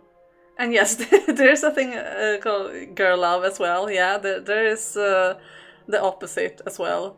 So yeah, yeah, exactly. BL usually has a very specific style to it, so it's not really like a romance story in that way. Like, I mean, you can have like a romance and there being like a gay couple, and it will still count as romance and not BL. But I feel like BL is very specific. Then of course there are variations of it, and yeah.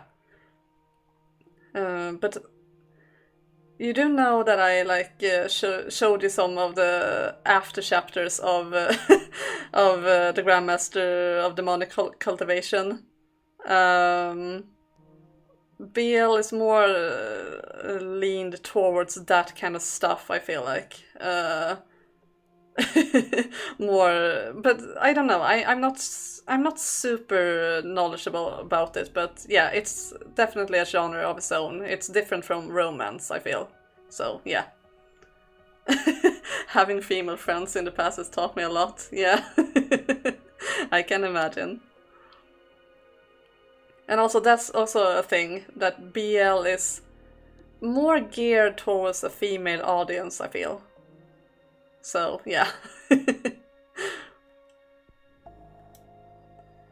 I don't know if I was unconsciously avoiding her, or if it was just a coincidence, but the girl was the only one left alive. She, of course, hadn't been spared the mess, so she sat there drenched in sticky red gore. Yeah, it's awfully pretty most of the time, exactly. Very true. Her lips appeared to be trembling, though I couldn't tell for sure with so much of the skin missing.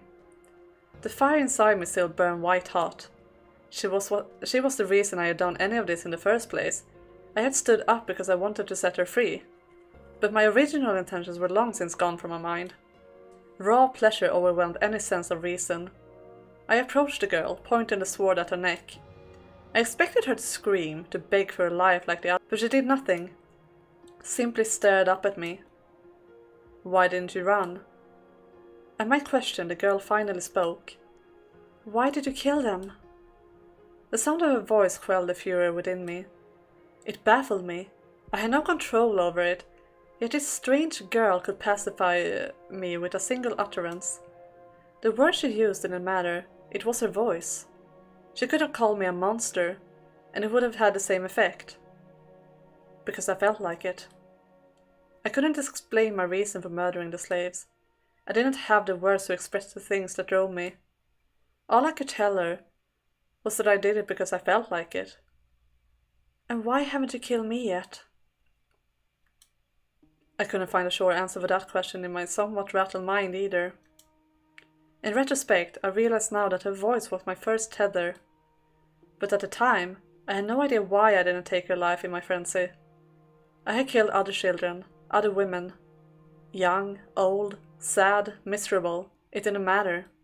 Nothing had so much as prickled my conscience. "I don't know," I said, and then I stepped off the carriage and walked away, left with questions I couldn't answer. Was I really a beast? Was unleashing my innate savagery and reveling in the massacre of helpless people really all I wanted? I didn't know.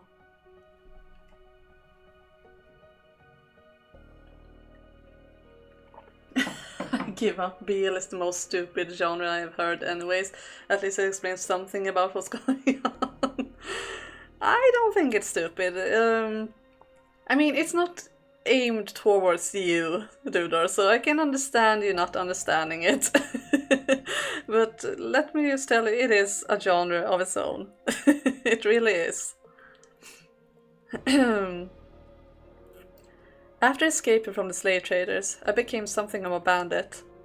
I had no hope of anyone taking me in. Not only was I a murderer, I was a foreigner. Oh, not stupid. Okay, sorry. Sorry, misreading it. I apologize. Nor did I have any chance of finding decent work. So I lived by the sword, killing and plundering. The money I honestly didn't give a damn about. I had no desire to be wealthy. It was simply a matter of survival. That and quenching my thirst. I went on for about 3 years like that. Until finally encountering something I couldn't defeat with my sword. No amount of muscle was enough to protect myself from disease. One day I woke up with the chills, my vision blurry, barely able to move my own limbs. I set off for a nearby village, hoping to see a doctor, but my body didn't last that long. I collapsed on the side of the road, drained of my last strength. It was a moderately busy road at that, so I assumed I had made it close to the city. Dozens of people passed by, silently pretending not to see anything. I didn't look like someone a respectable person would want to involve themselves with in normal circumstances, so it was no surprise they weren't interested in this sick, filthy foreign man. Hell, I couldn't remember the last time I had bathed. It was hard to look at me, let alone get anyone near me. This is where I'm going to die, I thought. It seemed like a suitable end to a mad, murderous, monstrous life, withering away on the side of the road beneath sneering passers-by. The fact that I was still alive at all, after 3 years of bleaching of other people's lives, was itself wrong. I didn't lament my impending demise. I accepted that such was the way of the world. But then I glanced up to see a woman in a nun's habit looking down on me. Are you all right? Are you sick?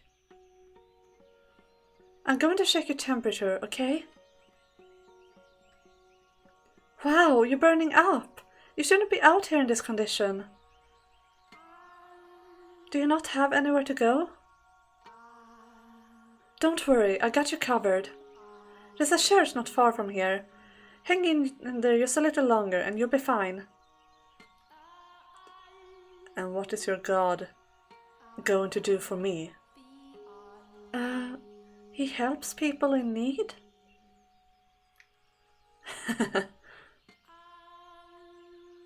It's not very big, but we always got room for people who need it. You can rest up in one of the open beds, and I should be able to get you a little something to eat. I promise it will be better than staying out here at any rate. Can you stand? Not a problem. We can do this together. Put your arm around my shoulders. The church isn't that far. We can do it. You are going to carry me. Yep. It'll be fine. We'll make it one way or another.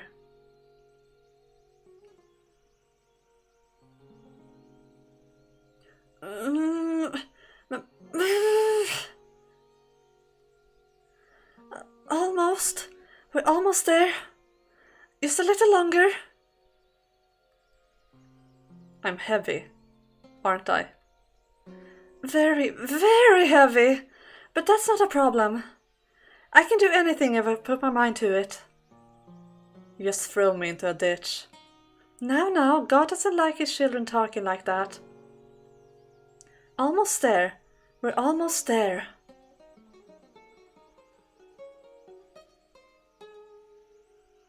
So, how are you feeling?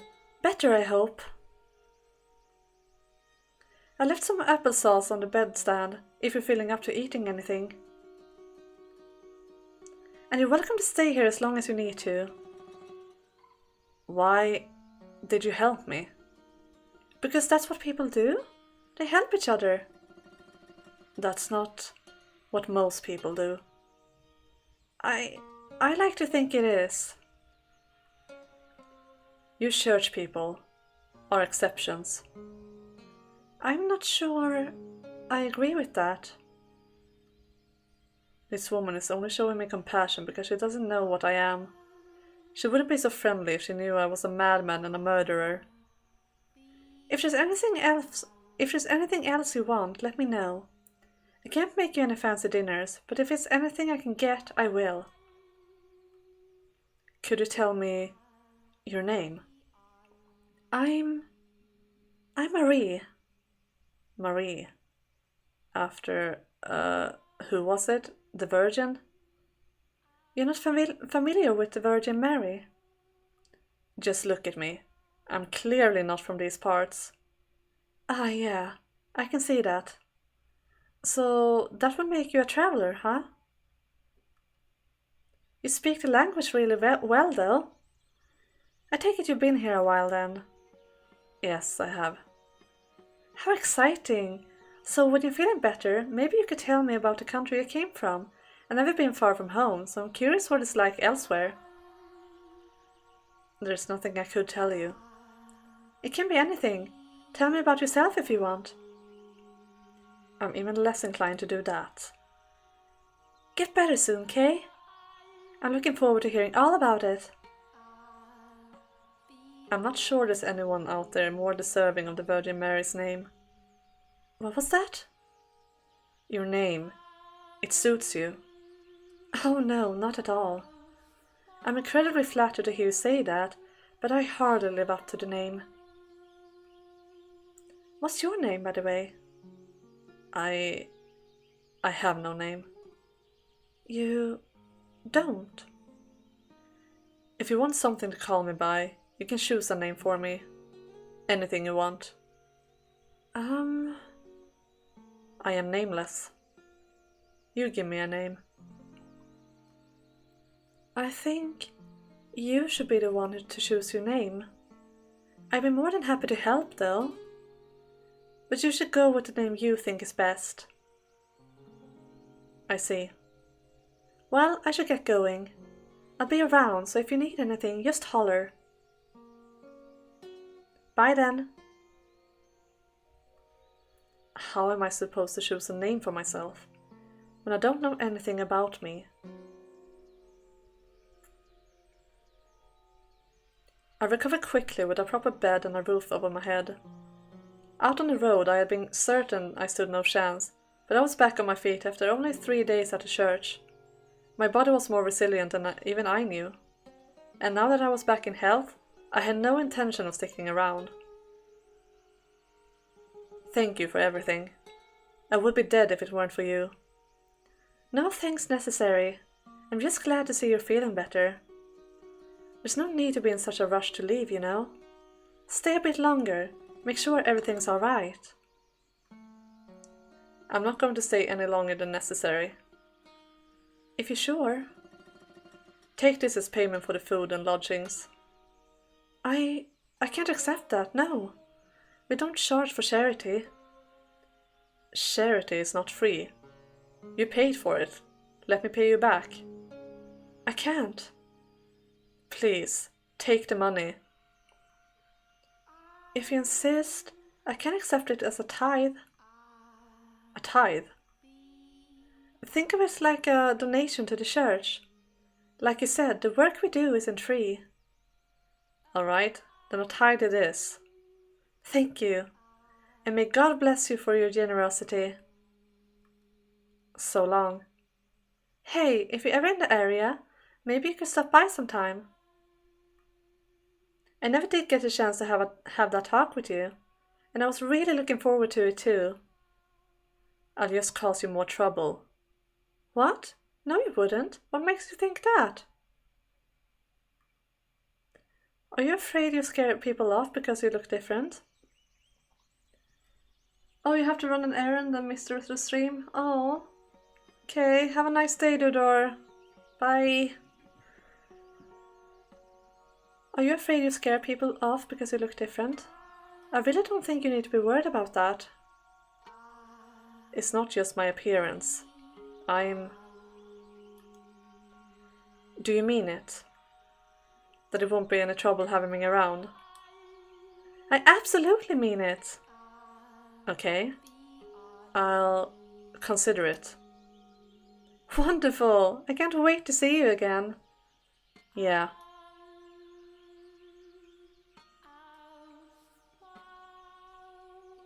Believe me, I knew I had no place involving myself with her. A killer making himself comfortable in the house of God. I don't even believe in their deity, and I still knew that was nothing if not extremely disrespectful. The money I had donated to a church wasn't even clean. It was stolen. I didn't feel the slightest bit guilty about it though. I was more than conscious of what I was doing, but none of that mattered to me. She had smiled when she took it. That was enough. Seeing the nun's smile put my heart at ease, much like the sound of the slave girl's voice had several years before. It restrained me, suppressed my urges. That smiling face was my new tether. I had always believed that I was at my happiest while torturing people, that my thirst for murder was ingrained in my soul. But as exhilarating as taking others' lives was, there was a part of me that yearned for peace. I had gotten a taste of that with her, and I wanted more. Even knowing I had no place in that world, that peace was something I would never attain, still I longed for it. It started with brief visits every few months. In time, though, their frequency began to increase. Soon it was once a month, then twice, then once a week. The length of my visits gradually grew as well. Every time I showed up, the nun greeted me with a smile, quenching my thirst without the need for blood. The more we met, the more I endeavored to be a normal man around her, or to play the part of one. I thought that if I acted like there was nothing wrong with me, then I wouldn't be out of place at her side. I wanted to feel like I belonged in that peaceful world where she lived.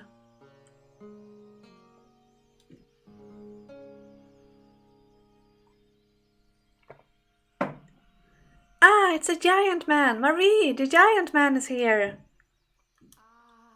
Giant? Ah, hello there. I was beginning to think you weren't coming this week. I was having trouble deciding on what to bring you. You're always welcome here, you know. You don't have to bribe yourself in.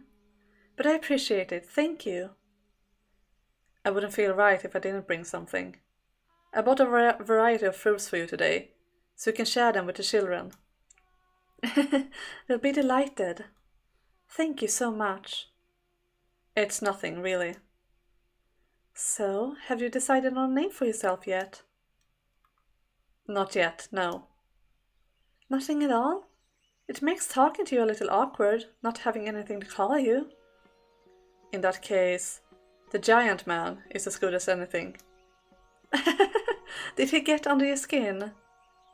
A little. I'm not that big, am I? We're all giants to little kids. I do wish they'd be a little less blunt about it sometimes, though. Indeed. I suppose it's better than them being afraid of me. The children here have strong nerves. They're ordinary kids. You're just not a scary person. They only assume I'm harmless because I'm with you. What? You make it sound like you actually are dangerous or something. Because I am. Don't get worked up about it. The only different about us is our race. Everything else is exactly the same. I'm not so sure. You must have had some pretty awful experiences because of your appearance then, that makes you so concerned about that. I wish I could say I understood your pain. That's not necessary.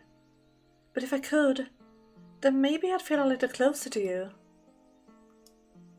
If only I could be even half the same race as you. You have nothing to gain from being more like me. You don't think so? I think there's a lot that would be nice about it. I would probably have really pretty black hair at least. If I'm ever reborn, I'd like to be more like you. Why are you so obsessed with being like me? I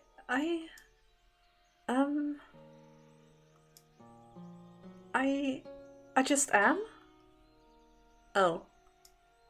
Yeah.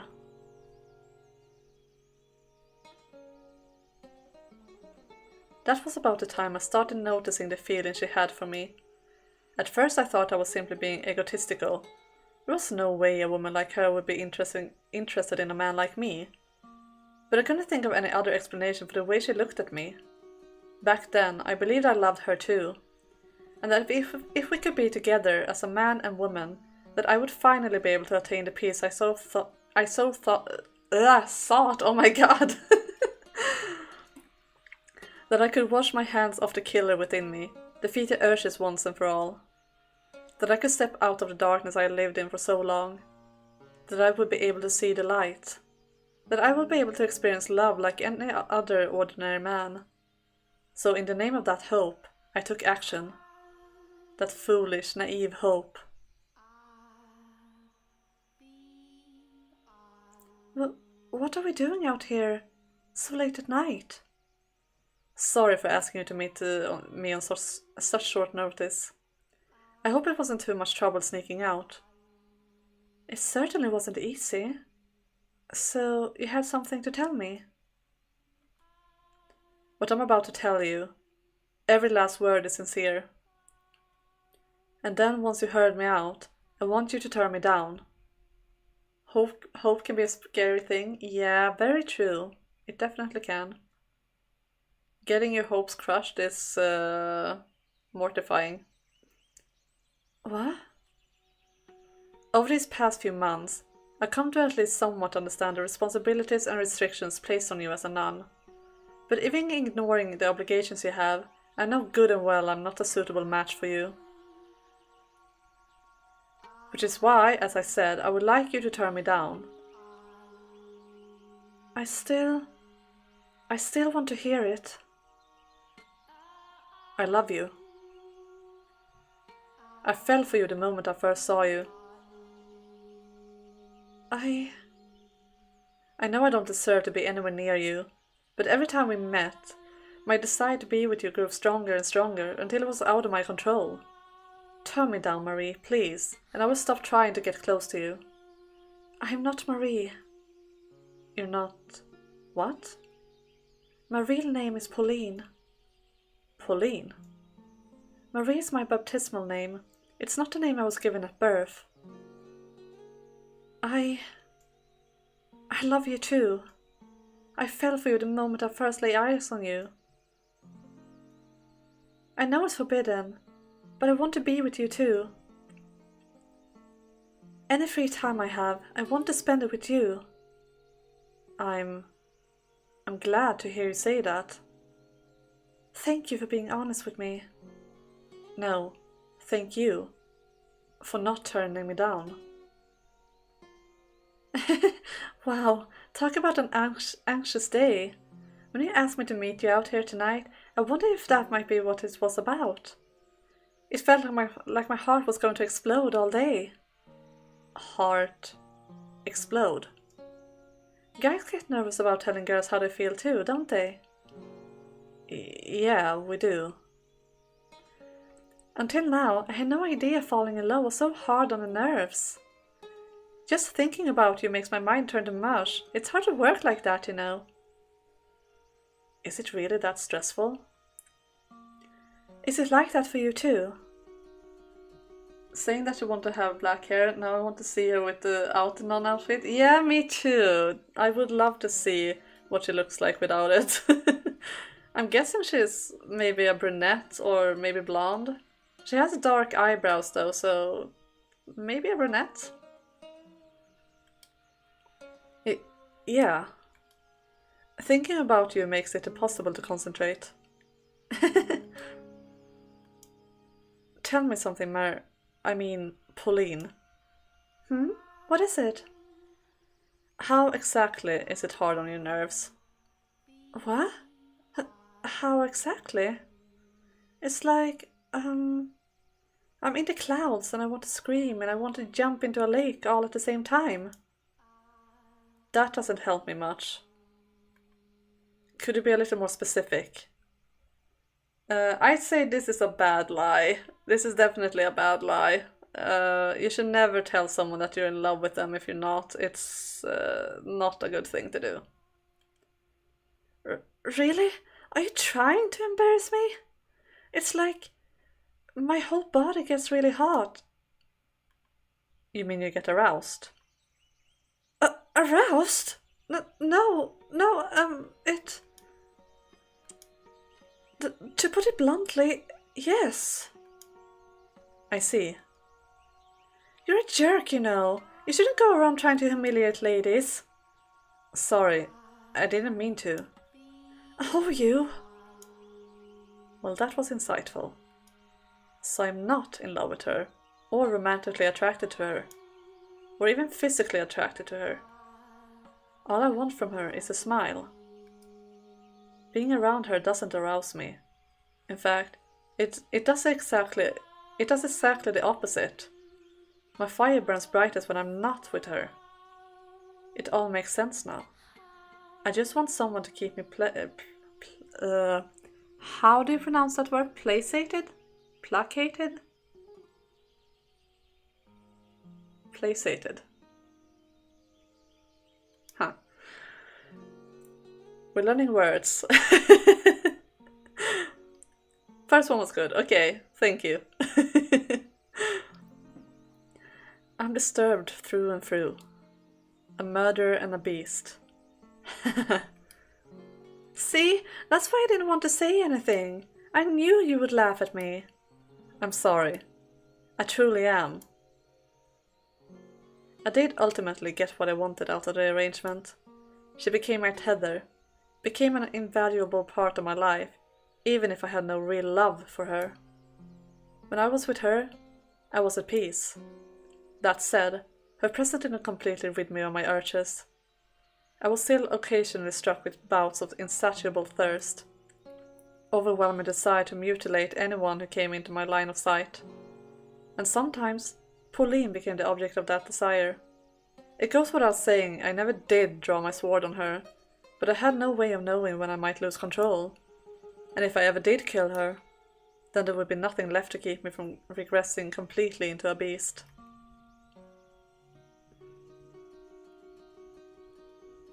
Pauline and I arranged regular nighttime meetings, though never once did I tell her how I truly felt. And I had no intention to either. When I was with her, I was in the role of her lover. She never questioned my love for her, and expressing hers for me caused her to smile even more than normal. The happier she was, the more beneficial it was to me. Spending time with her in this capacity, I was able to gain a deeper understanding of what kind of person Pauline was. She was a deeply generous and compassionate woman. While I now understand her near-compulsive deeds of charity were a result of the stress and uncertainty she felt about herself, at the time, I believe she was doing it because she genuinely wanted to. I believe she wanted to save absolutely everyone, to be the saint that she had come to be known as. She gave assistance to anyone who sought it from her without a question, and as a result, the church's coffers quickly dried up. Her God did not supply her with an endless store of bread and wine either. In the end, any endeavor, no matter the intentions, requires money. In time, her generosity turned excessive, self-destructive. She would even skip meals so that others could eat. In retrospect, that was probably my fault too. As I pushed her toward wanting to be a regular girl, she pushed back against that desire by being even more charitable.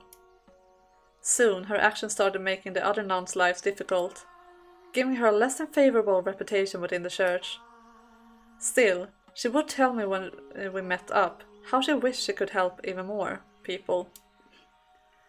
If doing so would give her peace, and if I could be a part of that peace, then I wanted to grant her wish.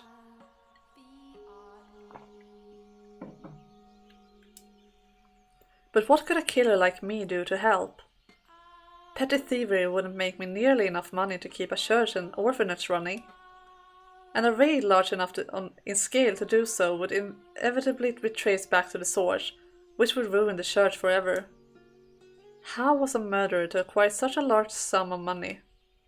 I was ready to jump at any opportunity that presented itself, when I received a summons from the Lord.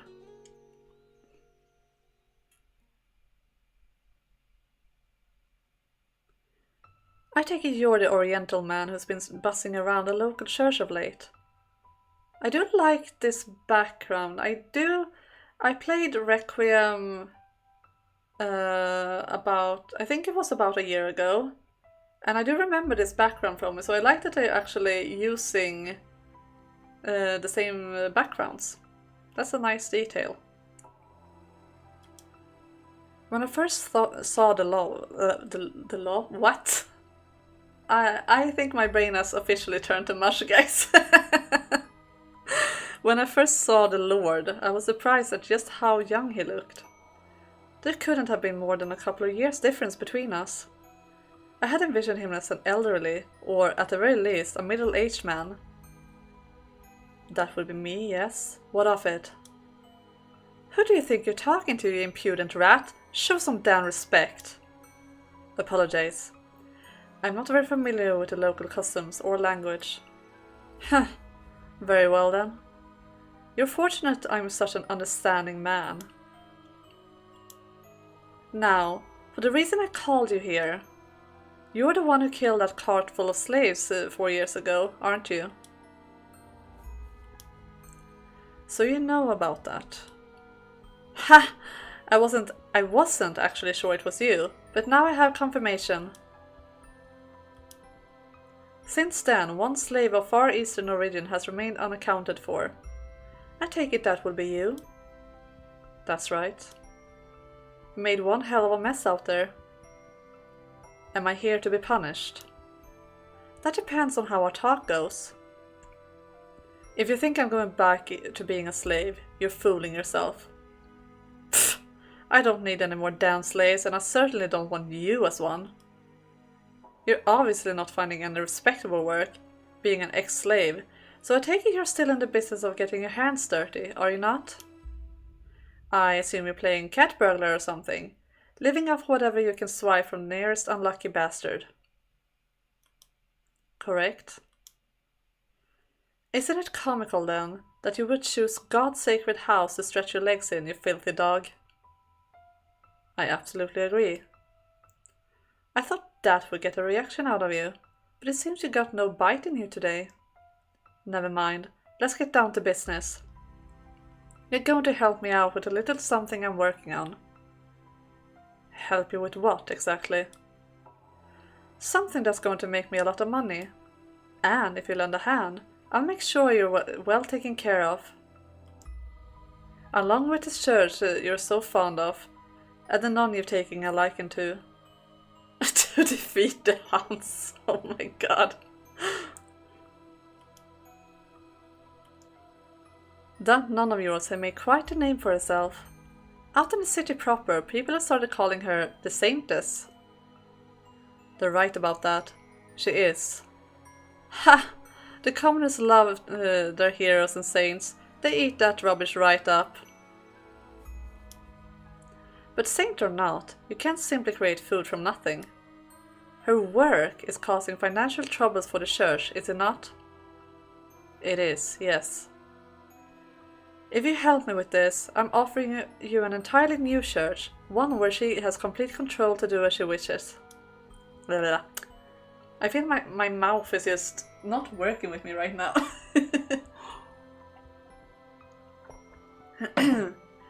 She'll make it into the biggest church in the city. She'll be able to help even more people, which should surely please her. What would you have me do? Jumping at the first whiff of scraps? You really are a dog, aren't you? I don't like conversations that overstay their welcome. Huh, fair enough. Then let's get to business. Not far from here lives a witch whose blood has the power to cause miracles. Miracle blood? Sounds like a sham to me. You never know. They say the sound of her first cry brought rain to the land where she was born, saving the whole village from drought. And they say her blood has the power to cure any disease. I'll worry about the veracity of the rumors later. Right now, all I want is for you to capture her and bring her to me. Explain something to me, Lord.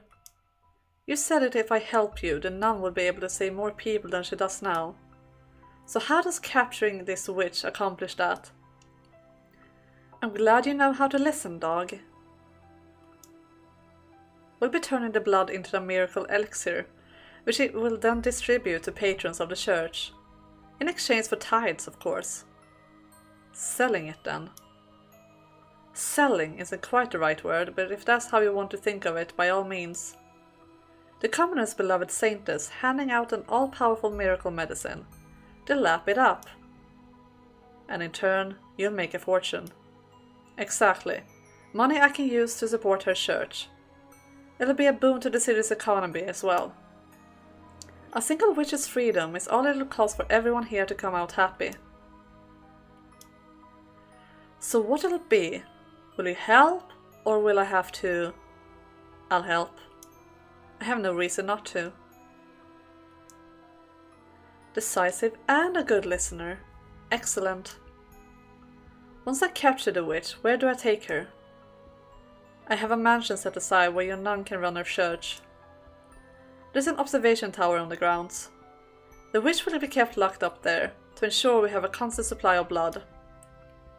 Okay. When do you want me to get her? You're just chomping at the bit now, aren't you? I thought you'd hesitate at least a little, but I guess it was foolish of me to presume you understand how I guess it was foolish of me to presume to understand how a killer's mind works. All the resources I put into investigating you, and everyone close to you were wasted, it would seem. Do you even have a conscience? Don't act like you are indifferent. I assure you, I have a conscience. I wouldn't be doing this if it wasn't necessary for the growth of the city. No, I mean you're as much a murderer as me. You would never come up with a scheme like this if your hands were clean. Watch your mouth, dog. Don't you dare insinuate I would ever condescend to your level.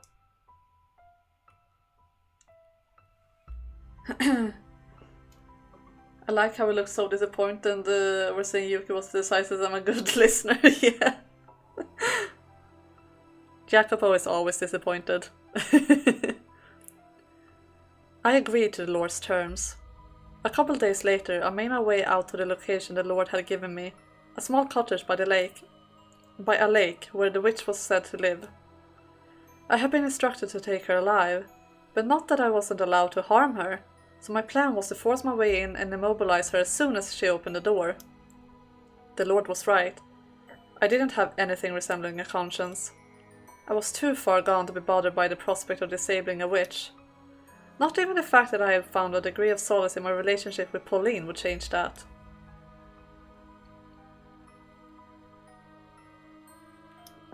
However, who's there? When I heard the witch's voice through the door, I froze. It was a girl from 4 years earlier.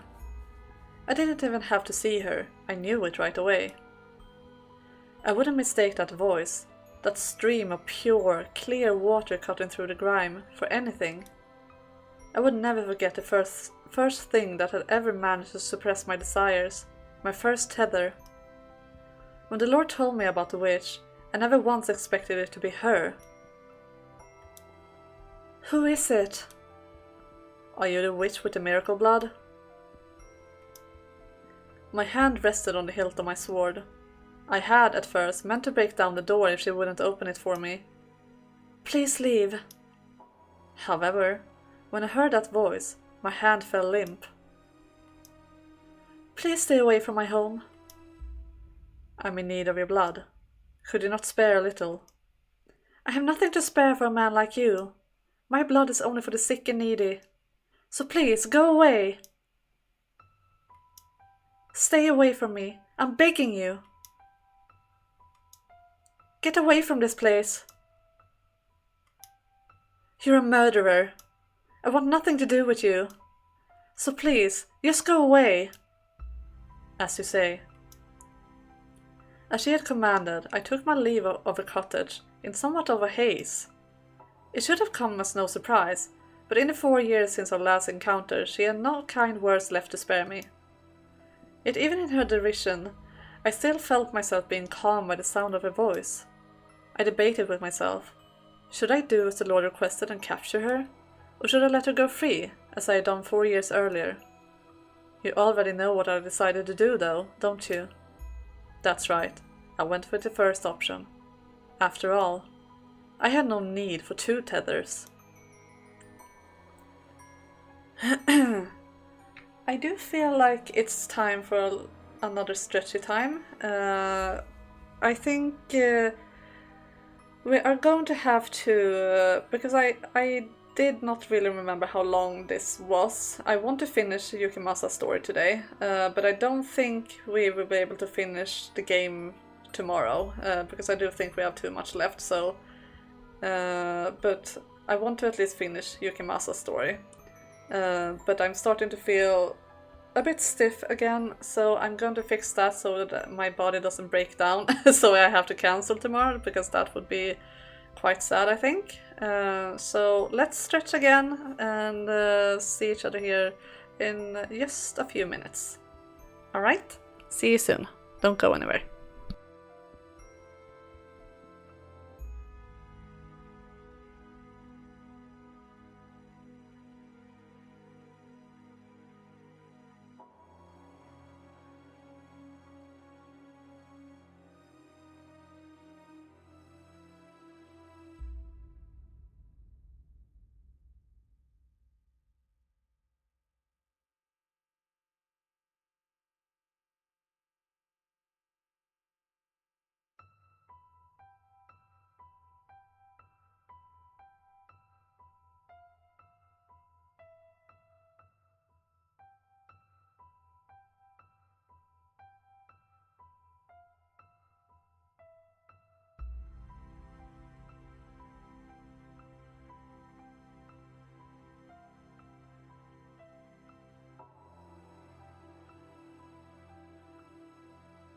Alright, I am back and ready to go for a bit longer. My chair is starting to squeak a lot. It's not even that old of a chair, so I don't know why it's doing that.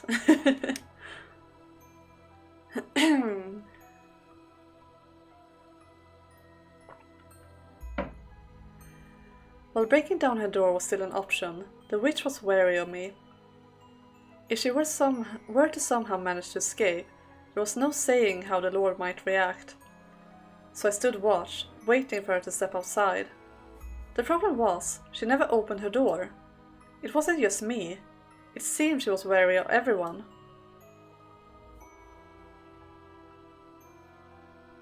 There was one exception though. The boy. She left the cottage for him. They went on walks together around the lake.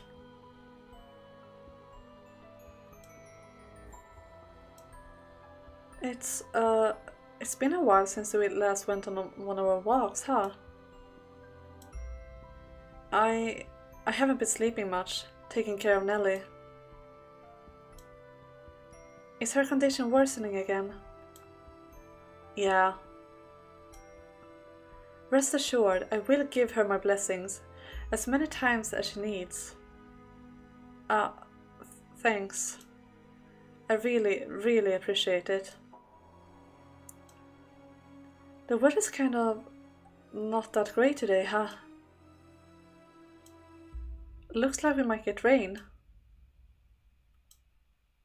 It's probably not smart to stay outside much longer. Yesterday, I should get going. See you.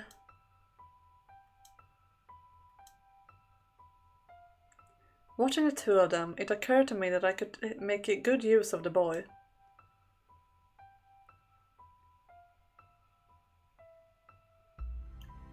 You have two options.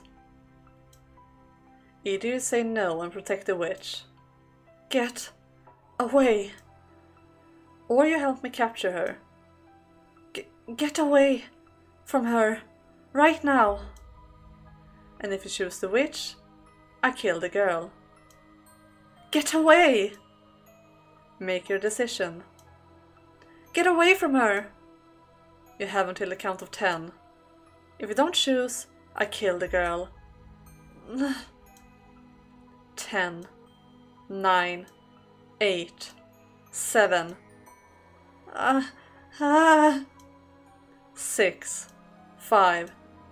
Okay, I'll do it, I'll help you. So get your sword out of her face. Don't kill her. I thought you'd hold out until the last second. Well, what are you waiting for? Let's get going. Get moving. You pitiful little boy.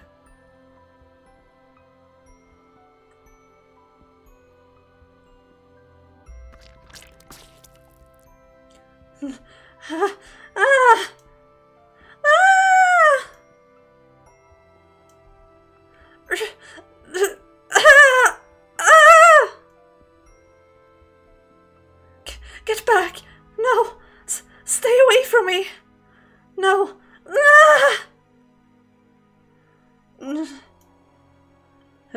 Help! Help! Don't kill me!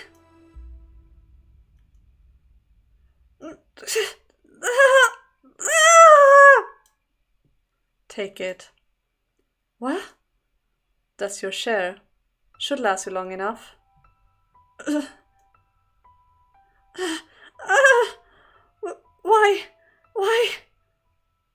Why did you take my arm?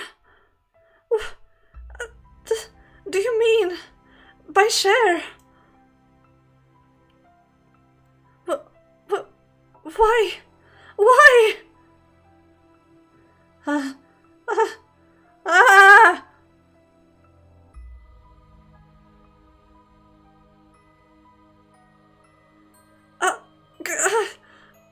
My arm.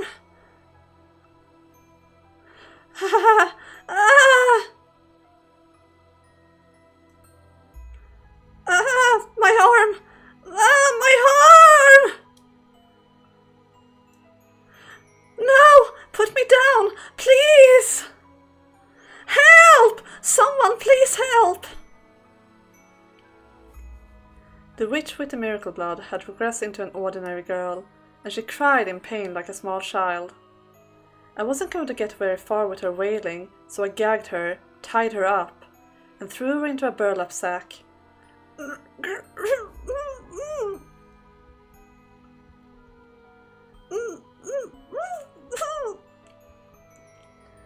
Yeah, poor Morgana, definitely.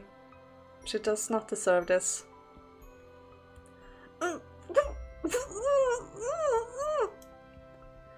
Nothing personal. I just need your blood. Without it, she'd lose her church.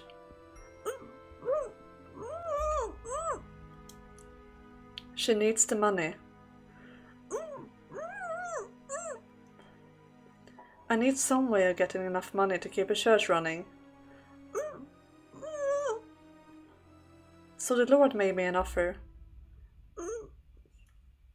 If I brought him the witch with the miracle blood, he would finance a whole new church for her. So don't take it personally.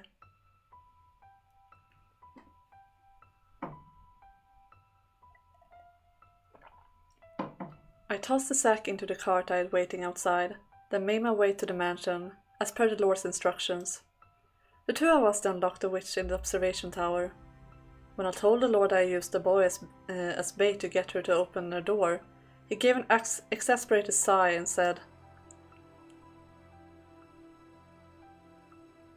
"Involving a third party was not part of the plan.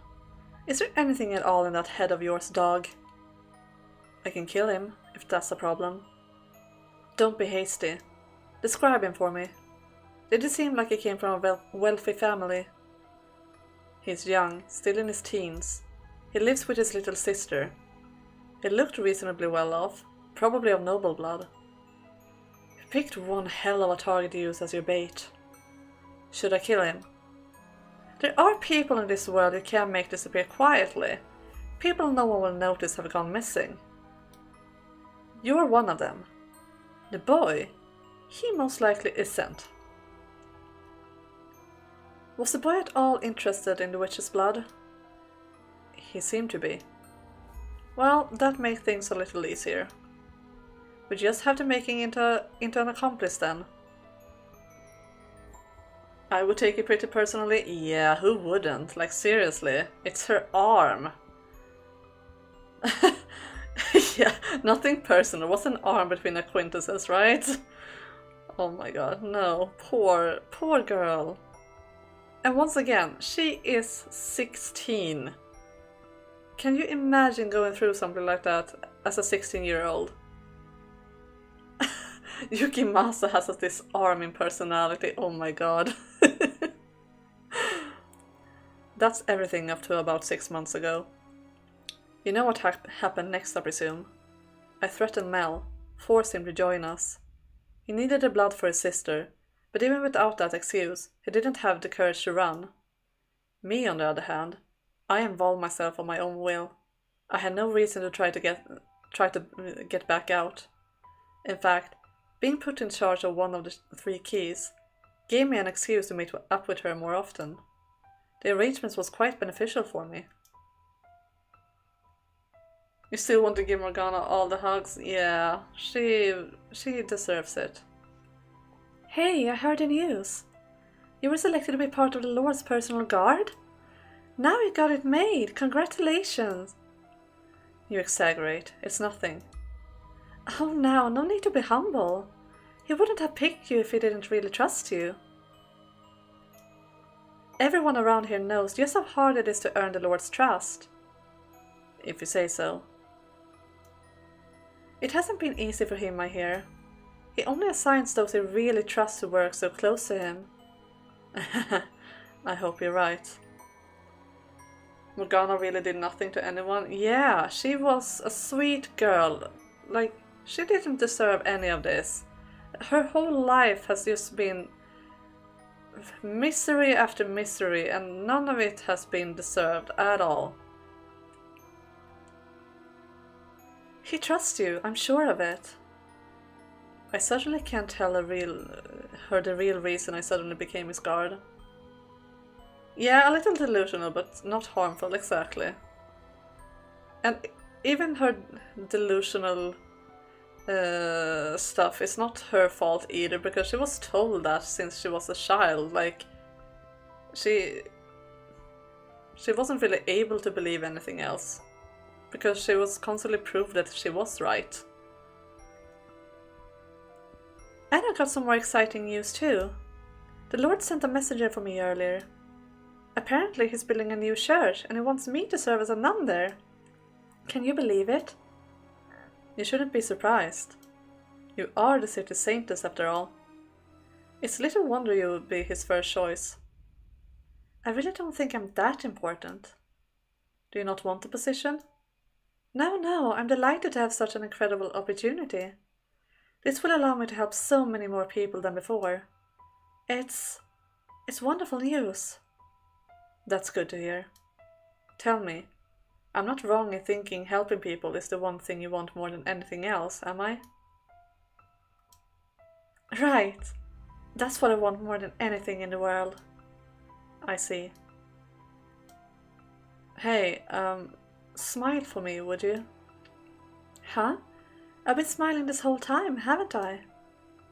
Not just now. Forever. Of course. When I'm with you, nothing could possibly take the smile off my face. I'm glad to hear it.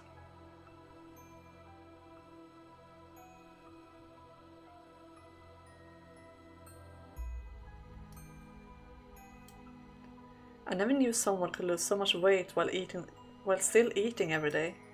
We might have to increase your portions. If there's anything in particular you want, just tell me. I hear children's voices. Oh, sorry, that was Morgana. Oh my god. I hear children's voices. From outside. I hear children's voices.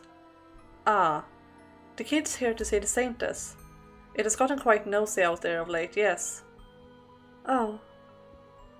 The saintess. Your voice has gotten raspy too. Was that my doing? Did I take your voice?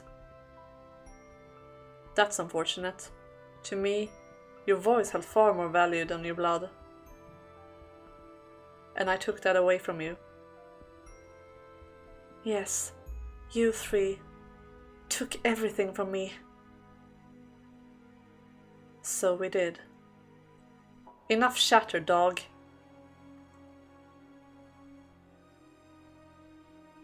The Lord's scheme was a success. The witch's blood brought with it an influx of donations, which the Lord invested in various businesses in the city. I have no idea if the blood actually has miraculous powers, but there were certainly people claiming to have been healed by it. It wasn't long before people who weren't sick started making use of the supposed cure-all medication, saying it had preventative properties as well. As word of the elixir spread, the Lord's profits grew in kind. One fact was undeniable. The witch's blood stimulated the city's dramatic growth.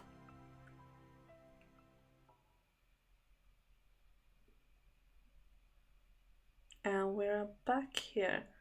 Actually, I do think I want to keep going for a little longer. Since I thought it was going to go for a bit more. I hope I'm not wrong. I'm trying to plan ahead because I do want to finish the main game separate from starting Requiem. Because I do want them to be a bit separate. I have made different thumbnails. I'm going to probably put Requiem on its own playlist as well. So I don't really want to mix them if I can avoid that. So I'm thinking we're going for a bit more. I hope I'm not wrong in thinking we can do this. Because if I'm trying to think how the story goes, we could probably go for a bit more before it's time for Jacobo's point of view. So how do you guys feel? Do you feel up for it at all? Or are you getting tired? How do you feel? You are allowed to have a say in this as well, of course.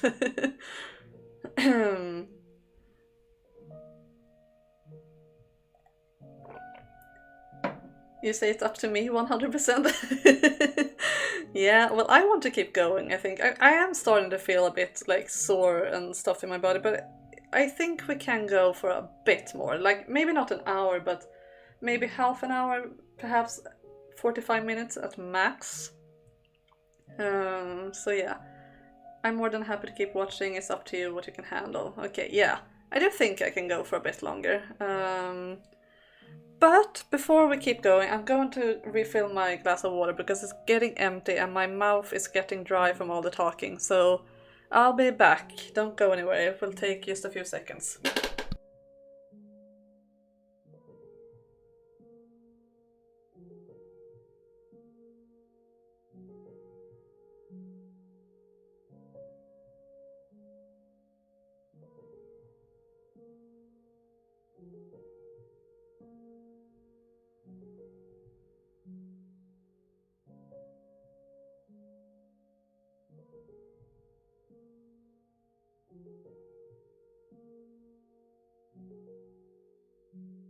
It's getting cloudy out, I saw.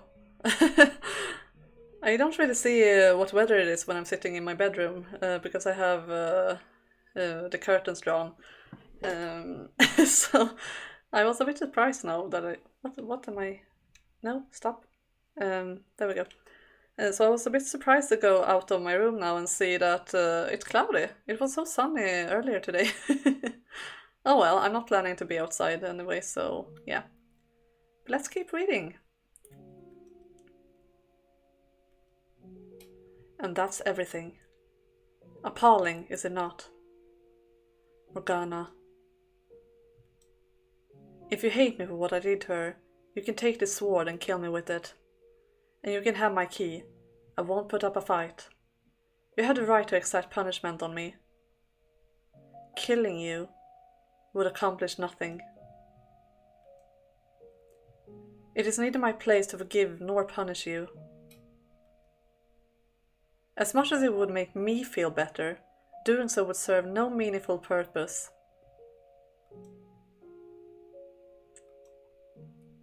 I would like you to give me a little time, though. I need time to cool down enough so that I can talk to you with a clear head. Of course.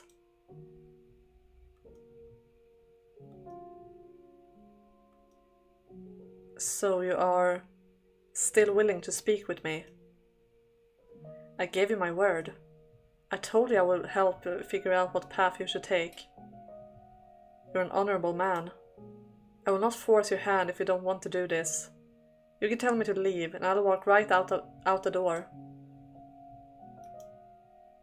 More than anger or hatred, I'm simply deeply pained. Maybe things would have turned out better if I were as sympathetic a man as you. People are supposed to be able to feel happy or sad for each other. I can't though, which must make me a beast. When you first met Morgana, you felt a desire to rescue her from the slave traders, did you not? You thought of someone other than yourself. I never saw that desire through though.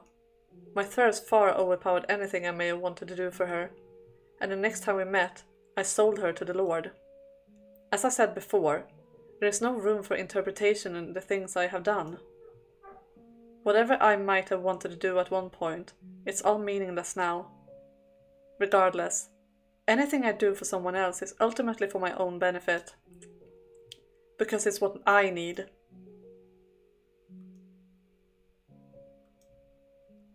No matter how selfish your motivations may ultimately be, please let me believe some part of you does genuinely want to help her. Alright. I know I sound like a hypocrite for saying this, but sitting back and waiting for her to die is not what I want. When I cut off her arm, I didn't feel any of the thrill or euphoria that I usually do when I take my sword to someone. I can't say whether that means I had a conscience, if but for a moment, or if I just wasn't myself at the time. If you can save her though, please do. I can't do anything. If I try, I only make things worse. I cannot do everything on my own either. Give me your word that you will atone to Morgana for your actions. Will I doubt making reparations will clear me of my crimes? If that is what you want me to do, that is what I will do. Can I ask you something? What is it? Tell me more about my next life. I want to know what kind of man I am. I want to know every mistake I make, all the details. I warn you, it's a tale far more barbaric than anything you can imagine. Do you still want to hear it? I do. And I have little doubt that I will believe it. If you're worried I might react the way I did earlier, I'll lay down my sword. You can tie me up too, if you want. That won't be necessary. I'm going to trust you. I'll tell you the whole hopelessly tragic truth. Everything I saw, with no embellishments. Please do.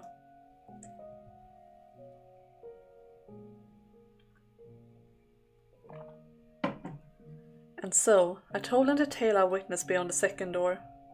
That he lost his memory in a shipwreck, that he was treated like a beast by the people in the land where he washed up, that he massacred countless people, and that he took the life of his lover, who had come in search of him, never wavering in her belief that he was still alive.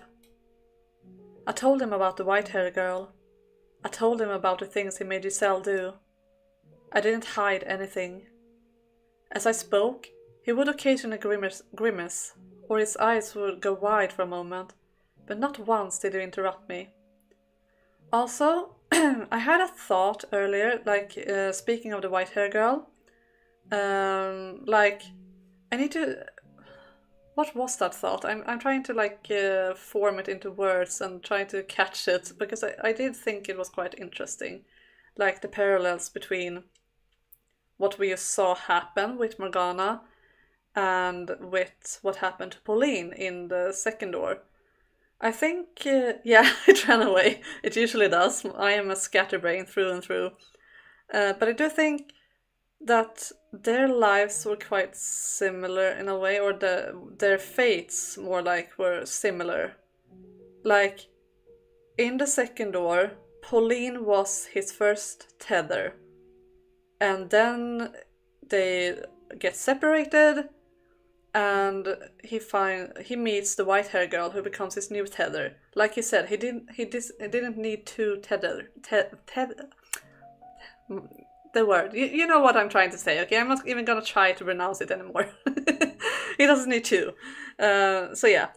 And here it's Morgana, or as Michelle says that he thinks is the white-haired girl. So the white-haired girl, or Morgana, gets discarded as his tether for Pauline. And because Pauline was discarded, she got killed in the second door, brutally. And because Morgana was discarded as his tether, she loses her arm violently here in this story. I think it's quite interesting parallels.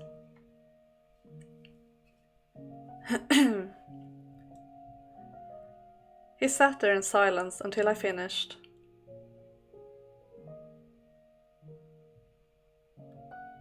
You weren't kidding.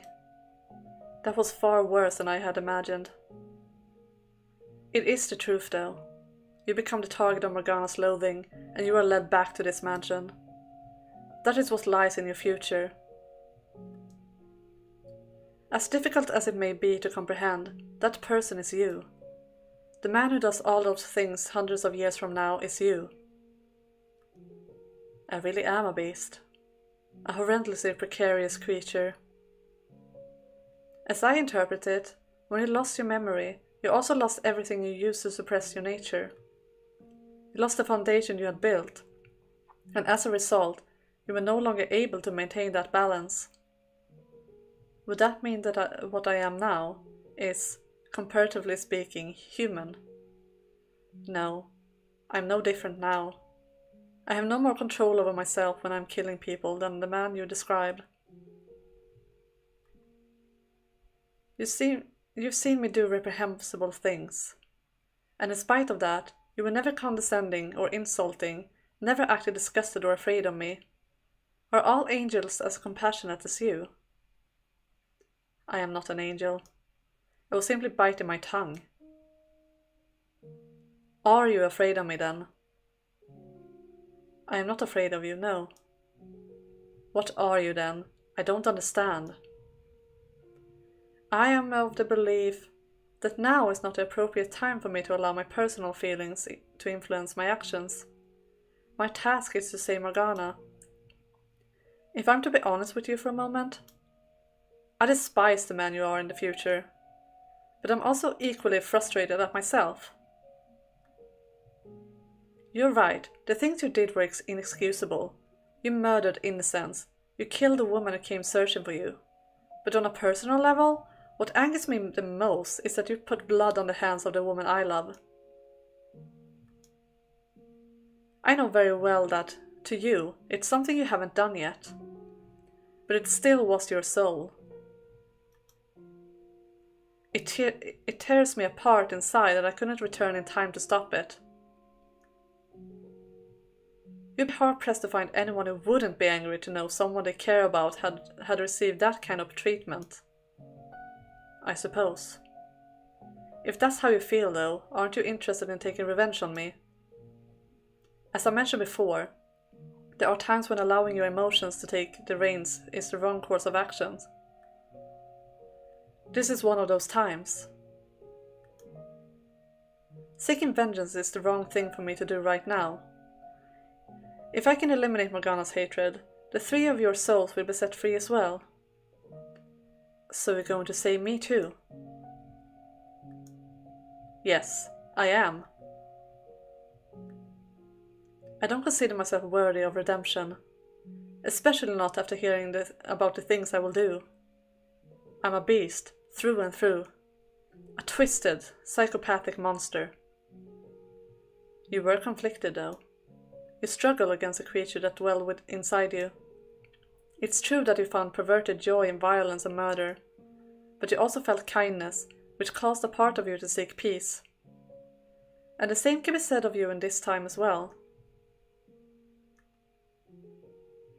If you actually were nothing but a beast, or rather, nothing but a man that derived pleasure in killing, maybe then I could have truly reviled you. Then you would be irredeemable, no matter what had turned you into that. No matter how much pain and suffering had driven you to that point. But your insatiability, your constantly shifting desires, your mental frailty, all appears to me as very human traits. Tell me, how should I live my life from here on? What is it that you want most? The easiest road for me would be the one I walk now, to continue being a killer. No fighting my desires, no resisting what's inside me. Would that be my salvation? To abandon my humanity entirely? I don't know what I should do, what I'm supposed to do. I'm at a complete loss about everything. I would like to believe that your desire to live in peace is sincere, and that's what I want for you too. It will be the more trying path, yes, because you will have to fight against your nature to stay on it. But we live in the human world, and you also have Pauline, who wants the same thing, extending her hand for you, inviting you to join her.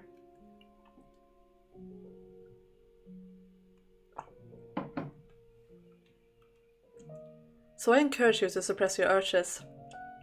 Your life will not be easy for it, but I implore you to take the rocky road, for your own sake and for hers. Even if it means my entire life is built on a foundation of lies. Before today, I believed it was wrong not to be true to oneself. But as I listened to you tell your story, I came to realize that maybe there are exceptions.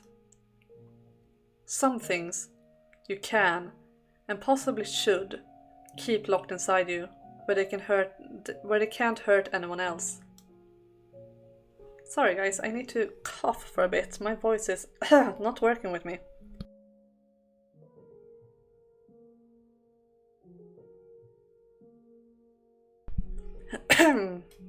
Sorry about that. However, I also think you have a tendency to try and act too perfect around her, both in this life and the next. You cover up so much of yourself, you become an entirely different person. You can be your conflicted, imperfect self around her. The man you are right now, lost and trying to find his way. I have little doubt she will accept that man.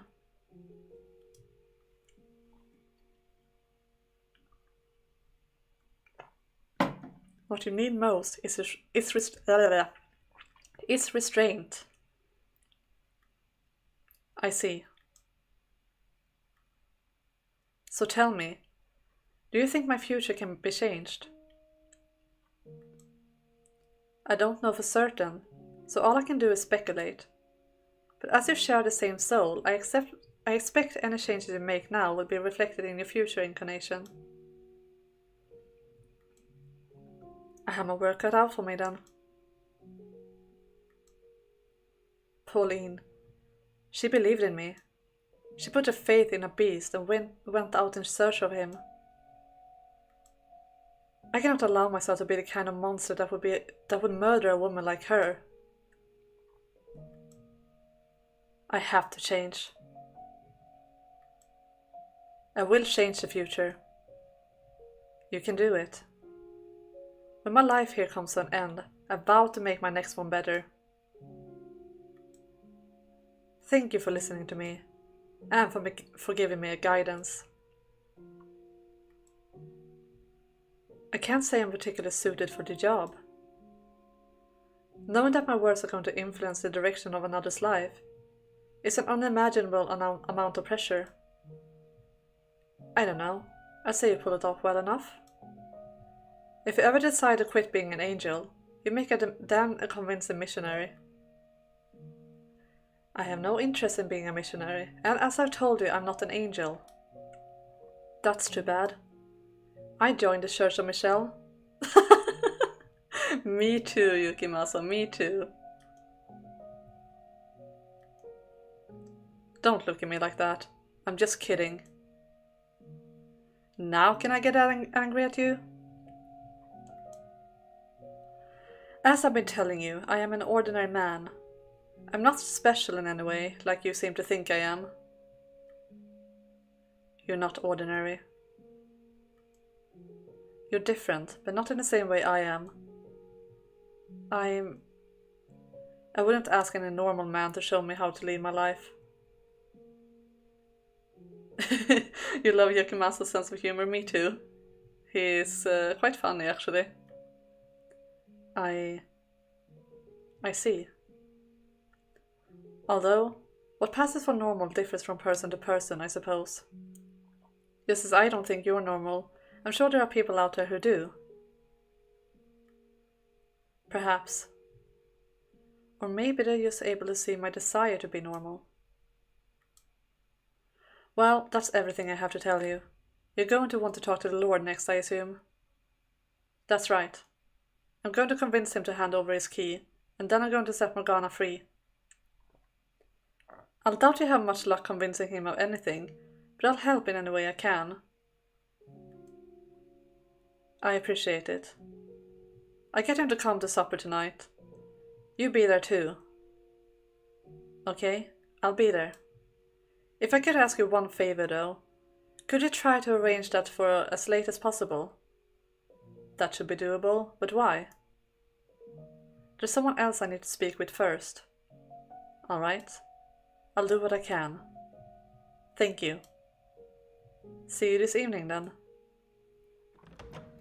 Yukimasa is also surprisingly insightful sometimes. Yeah, true. He is.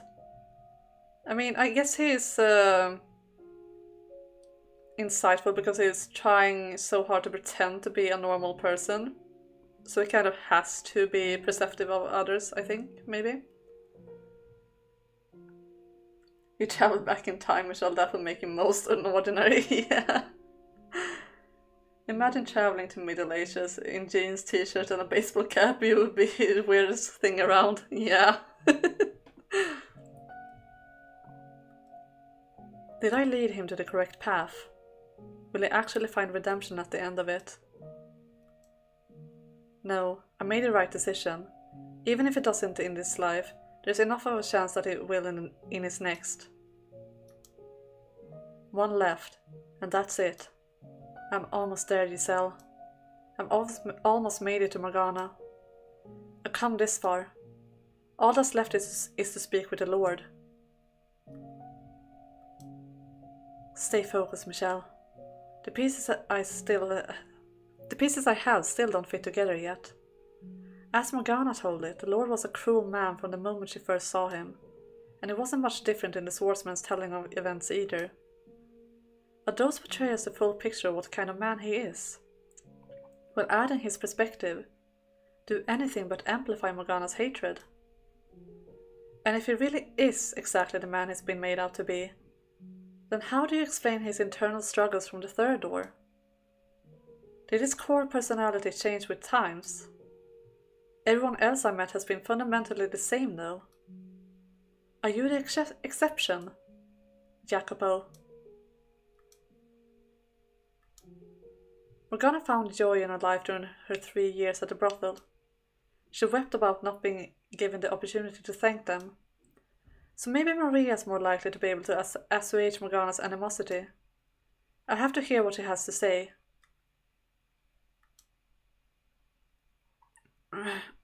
I can barely move my right arm. I can't feel my fingers at all. It burns. I managed this long, but damn if it doesn't hurt.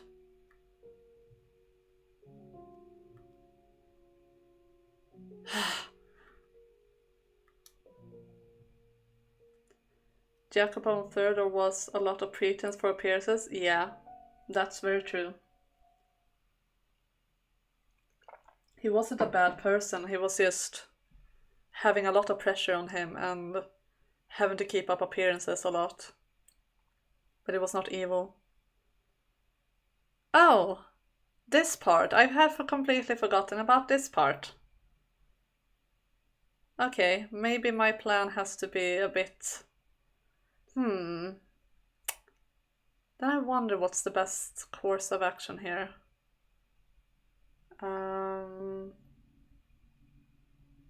Let's see. Time is 16:08. Okay.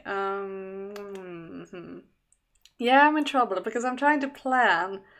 It would have been one thing is if like we didn't have Requiem coming after and I want them to be separate, but like if it was just this game and then we would do something completely different. But like I want to make it a good length, if you know what I mean. But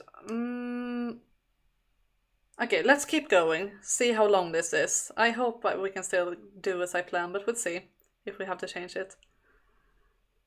Why must you hand out miracles for nothing?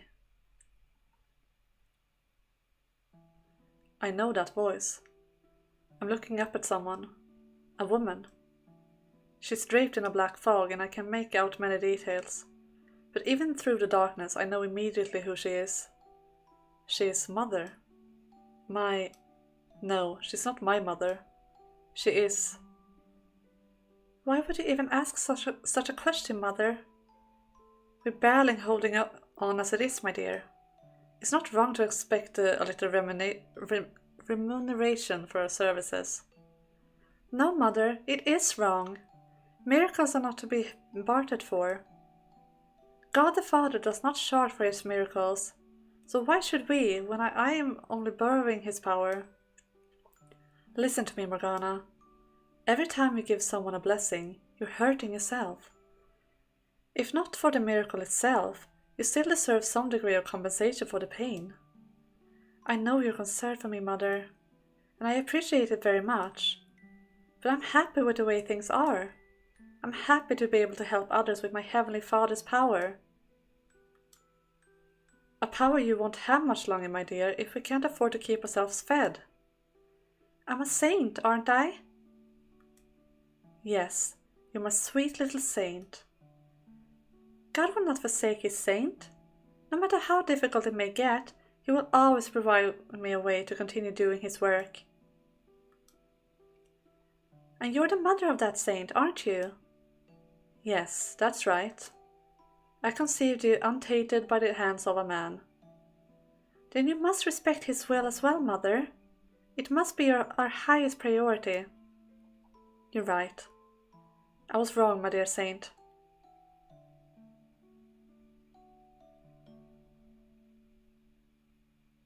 Mother! Mother!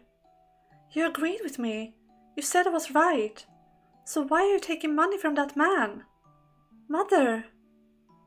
Mother looks over as a strange man shove me into a carriage. The look in her eyes sends a chill down my spine.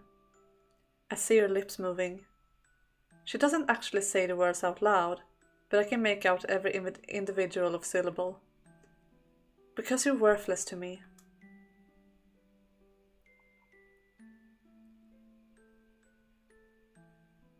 Welcome, daughter of God. You'll be performing miracles for me now. And if you cooperate, I can guarantee you'll live more than comfortably. Miracles are not something to be performed for one single person's benefit. What? Miracles are not magic or parlor tricks. They are a precious gift. They are a precious gift granted to me by my Father in heaven.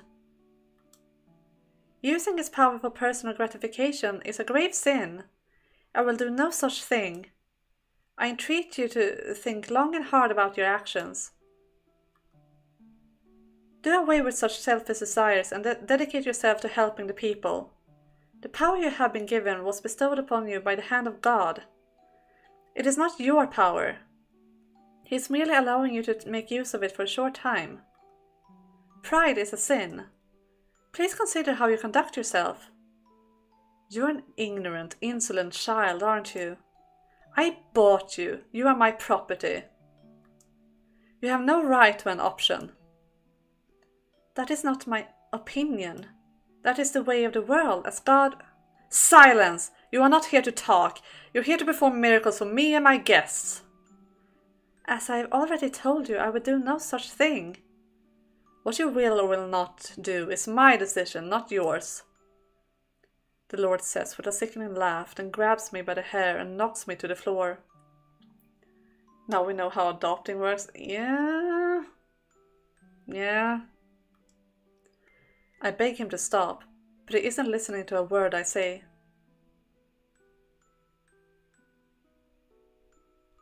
Cheers! A saint's blood and good fortune to all! I stare vaguely out at the crowd, gathered for the Lord's blood feast. Every time he has a guest, he throws another party, and every time he slices another part of my arms or legs open. It isn't long before they are an unsightly web of crisscrossing scars.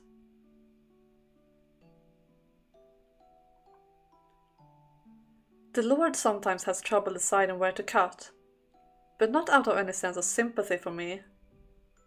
That's a lot of vampires. Bloodfeast when Lolly has dinner with friends. No, I would never. I'm a nice vampire. Don't drag me to his level. And he's not a vampire, he's a sick human being. Seriously. He simply thinks drawing blood from an untouched area of my body would make it more effective. The Lord strips me bare. Perhaps I'll use your stomach today, Saint. I should be able to get some nice pure blood from there. Stop this. Can you not comprehend that what you're doing is an affront to the Lord? I'm free to do what I wish with my property. Saint or not, you are no different than any of my slaves. The Lord is greatly displeased with your actions. Then use your miracle powers to deliver divine punishment on me. Go on. You can do that, can't you? Your soul will be punished. You may not see the effects now, but you will pay for your sins one day. Ha! You're not as threatening as you think you are, buck naked girl. Don't give me that look, girl. I have no interest in taking that from you. You'll be lucky to find anyone willing to lay with a girl covered in disgusting scars. All I can do is wait and endure day after day of torture and shame, of the Lord searching for new places to stick his knife. My entire body, except for my face, is covered in reddish black wounds.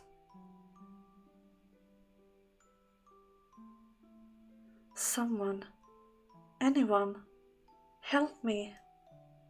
Get me out of here. Please, someone.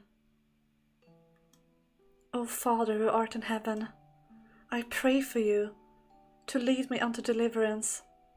Father, your trials, they are much too great. Poor baby.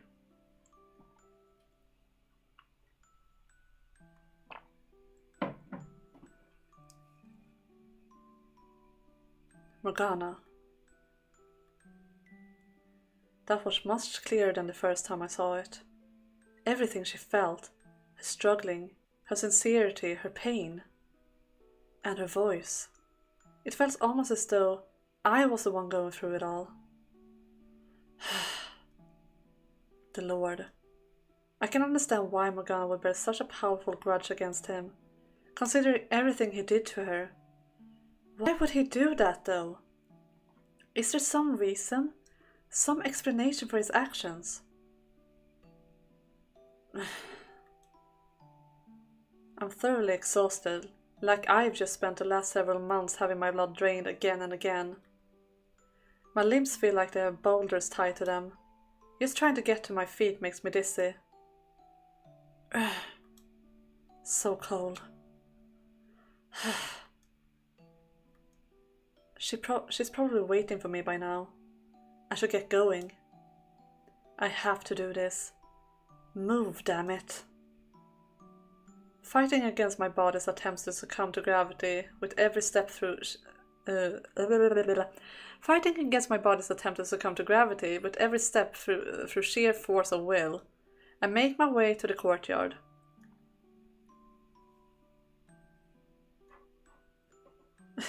No, Morgana, the Lord never tests his subject with more than they can handle. Yeah.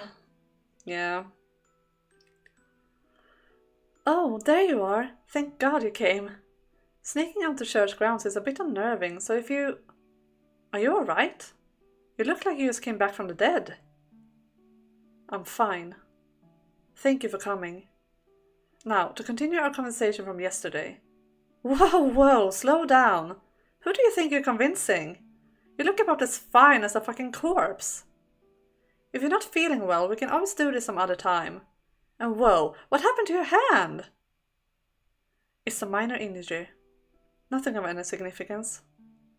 Seriously, who do you think you're convincing, man? I can get around just fine without a few fingers. You gotta take yourself into consideration too.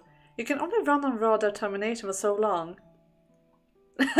Fell down the stairs on a sword, yeah. And imagine how it makes me feel for a second. You're asking to talk and showing up looking like that? If you want to get anything done, you gotta take care of yourself first. Head on back to your room and rest. Let's do this some other day, okay? When you're feeling... I don't have that kind of time. Noon tomorrow, that's my deadline. I have to take care of everything before then. I know damn well what condition I'm in, but that doesn't change what I need to do. If I don't, I can't save Morgana. I can't get Giselle back. That makes it all the more important you get your rest. And when do you suggest I do that exactly? Honestly, I don't get why you're in such a damn tizzy. Get a hold of yourself, man. I am plenty calm. You sure don't look like it. You're already pushing yourself to the edge. I don't want to be responsible for giving you that last nudge. So quit bickering with me, get your ass back and get some rest. You don't understand the gravity of the situation. None of you do. You don't grasp how great an effect stopping what happens tomorrow will have. I have to keep moving, even if it means crawling through the dirt.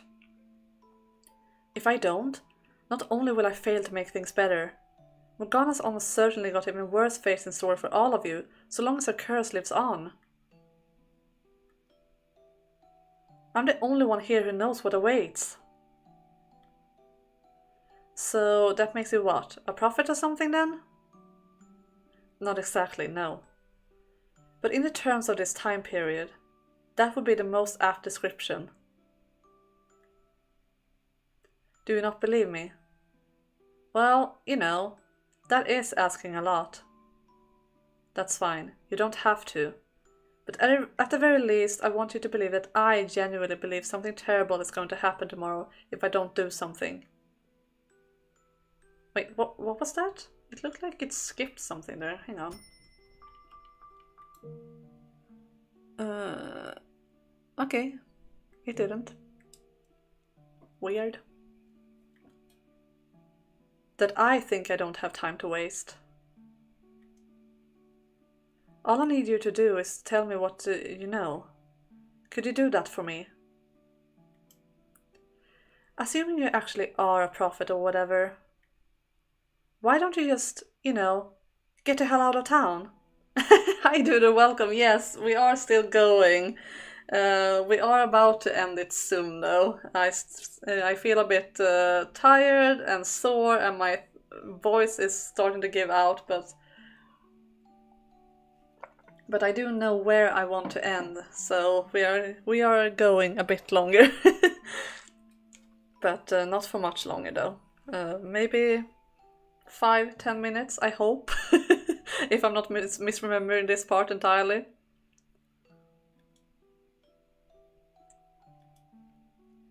Say, fuck it, this is too much, and vanish into the night.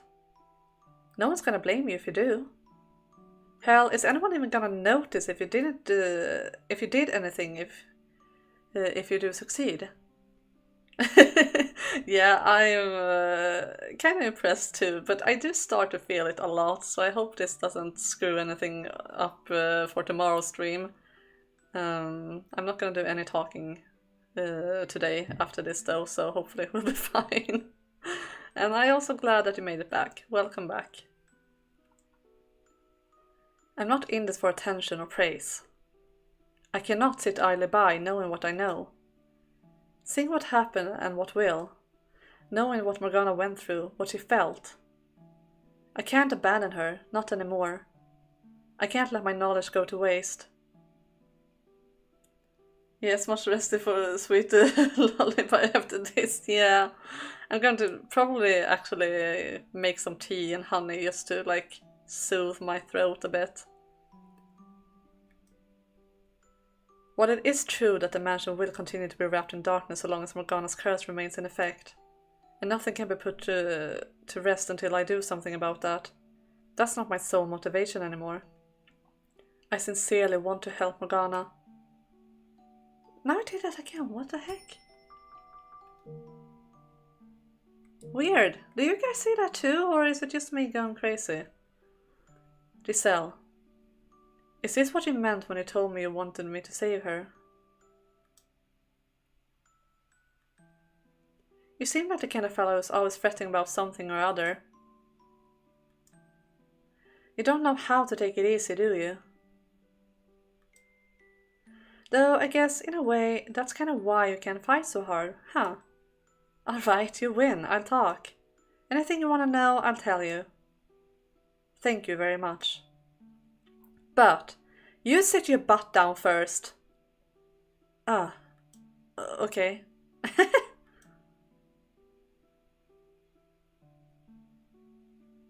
Morgana said that? She did. She described her 3 years there as one of the brightest periods of her lives. Huh, who'd have thought? Damn, that's kinda really great to hear. Did she never tell you herself how she felt? She never really made much of an attempt to be a part of the group. It was like she had these colossal walls around her. I can see that. Yeah, so I always kind of felt like I never knew if I was sticking my nose in too far or not, you know? She appreciated what you and the other women did for her. After the raid 4 years ago, she ended up in the hands of a slave trader. As she was being transported, she said this with tears in her eyes. I'm sad because I didn't get the chance to show my gratitude to people very dear to me. Well, damn. So is that, absolutely 100% exactly what she said? You're not just pulling it out of your ass, are you? Those were her exact words, yes, as hard as it may be to believe. Nah, I believe you. I'm just surprised is all. I mean, just wow, yeah.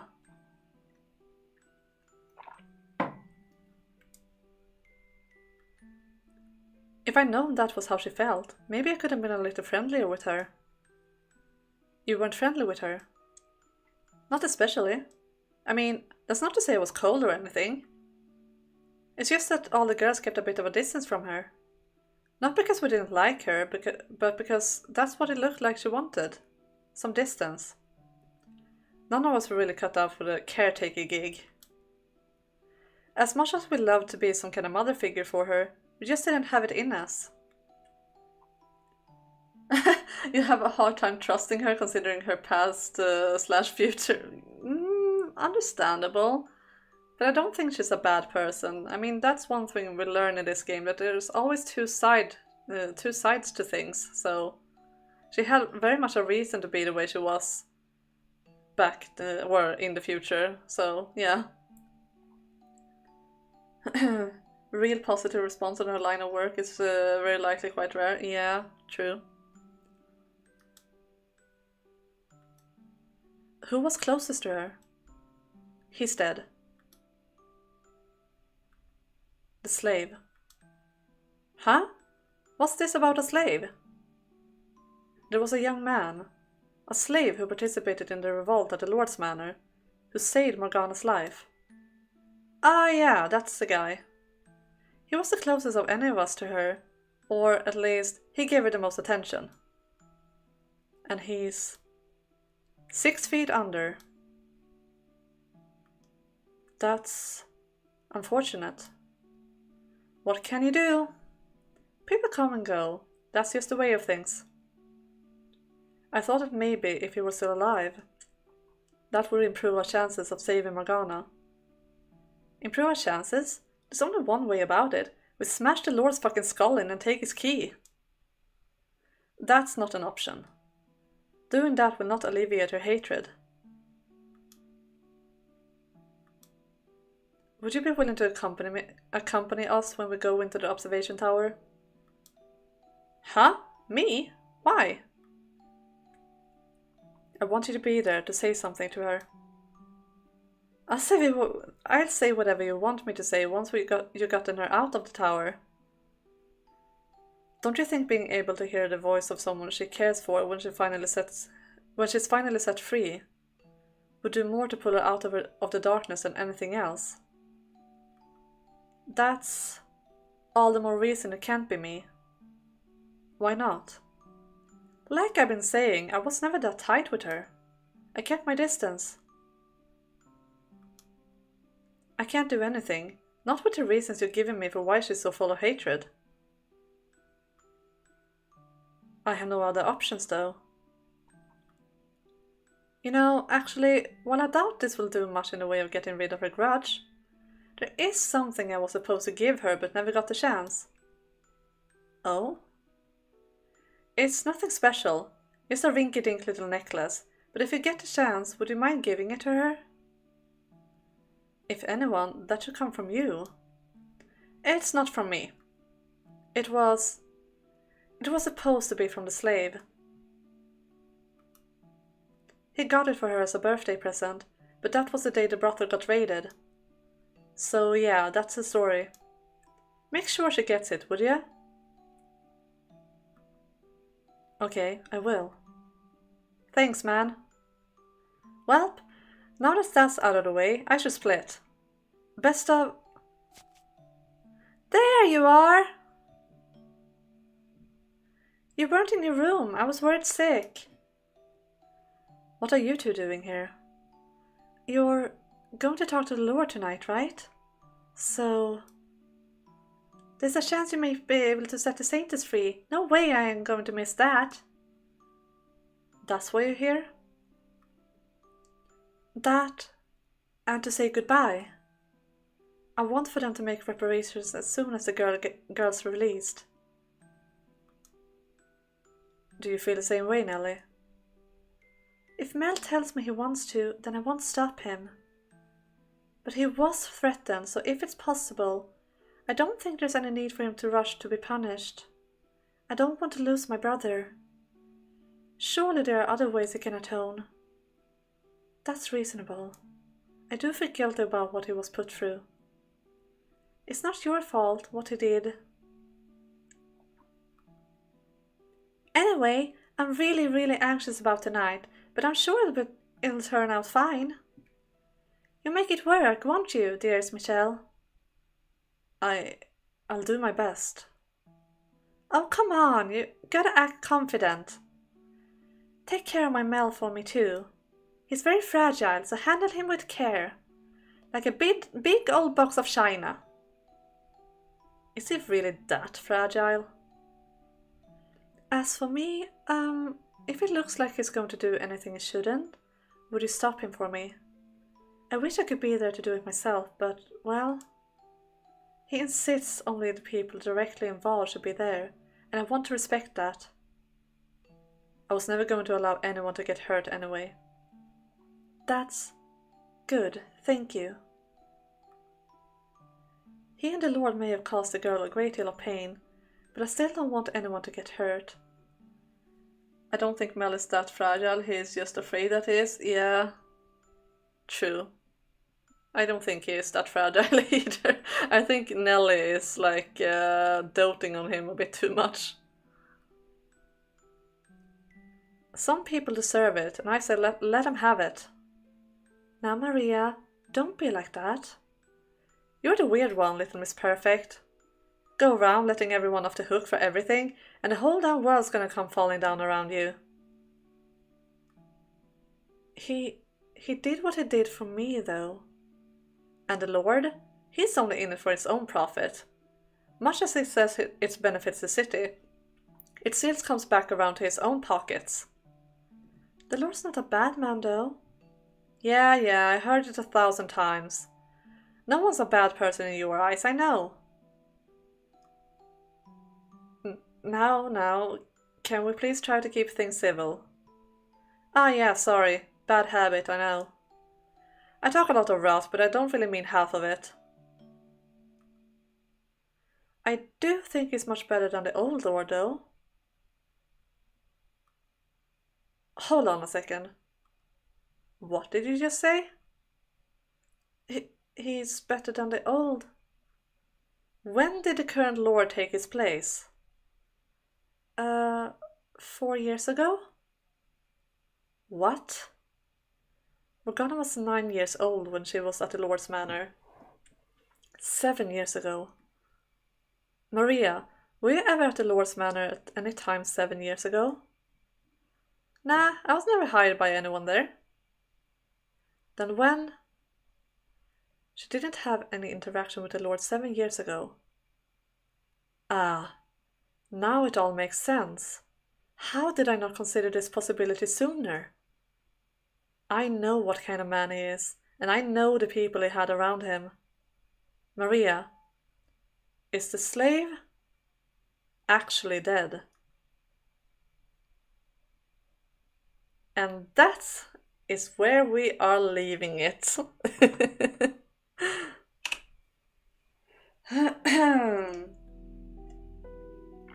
Only 5 more minutes than I wanted to initially, so I think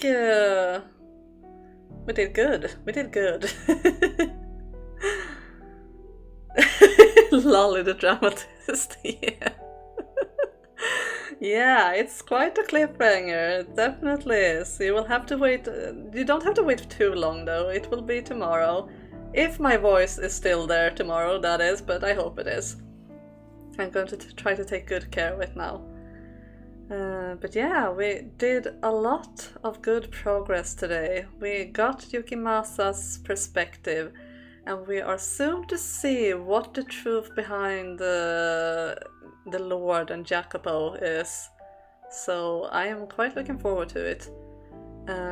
So as for the main game, I'm going to go probably check a few, or not a few, but a let's play of this game on YouTube just to check how far we have left, because my memory is I do know like what we have left, but I don't really know how long it will take, because I don't really remember how much time is spent on all the parts left, and I also don't know how long it will take to actually read it out loud. And I mean, I want to talk to you guys as well, not only like read speed reading. So I think probably we will have tomorrow and then one more stream for the main game before we are moving on to Requiem. So that will be very great. If your voice is not good tomorrow, we will pour honey and tea in you. Yeah, don't worry. I think it will be fine, and it will not be. I will not be able to have as long a stream tomorrow as well, since I have to work on Tuesday and such. So it will be a more reasonable length of a stream as well. So I think I will be able to manage. I mean, I can't imagine me losing my voice from this. It's not like I'm sick or anything, so I think it will be fine as long as I rest properly today. So yeah. But yeah, I think this was the perfect cliffhanger to leave. I am quite happy about that one. But yeah, as I said, I do think we have only 2 more streams with the main game, so quite strange to think about, because we have been doing this for so long, and I know we're gonna keep going with Requiem, which is still part of this whole universe, but it's still a bit bittersweet, I feel, just because it's been going on for so long and it's been so lovely. But yeah, it's gonna probably get much worse when we are finished with the whole thing. Then I will get really sad because yeah, I do enjoy these streams very much. It's very fun. So yeah, I do hope that you guys have enjoyed this. I have enjoyed it a lot, hence why I have been going on for so long. And I hope you will all have a good day. I will put out my schedule today as well for the next week. We are going to have Fata Morgana tomorrow, and Final Fantasy VII on Thursday, and then we're gonna have a writing stream on Sunday. So that's what we have to look forward to the coming week. But as I said, I will put up my schedule today, so if you are ever wondering what is going on every day, then I will put it up there quite soon. I'm gonna rest my neck for a little bit first, but then I'm gonna get to work, fix the title for this VOD, fix the timestamps, and also put up my schedule. It's been very enjoyable to watch along with everyone. Yeah, it has been very enjoyable to stream this today, and as always, actually, I do enjoy this a lot. So, but yeah, do have a lovely day, everyone, and I will hopefully see you guys tomorrow. Bye!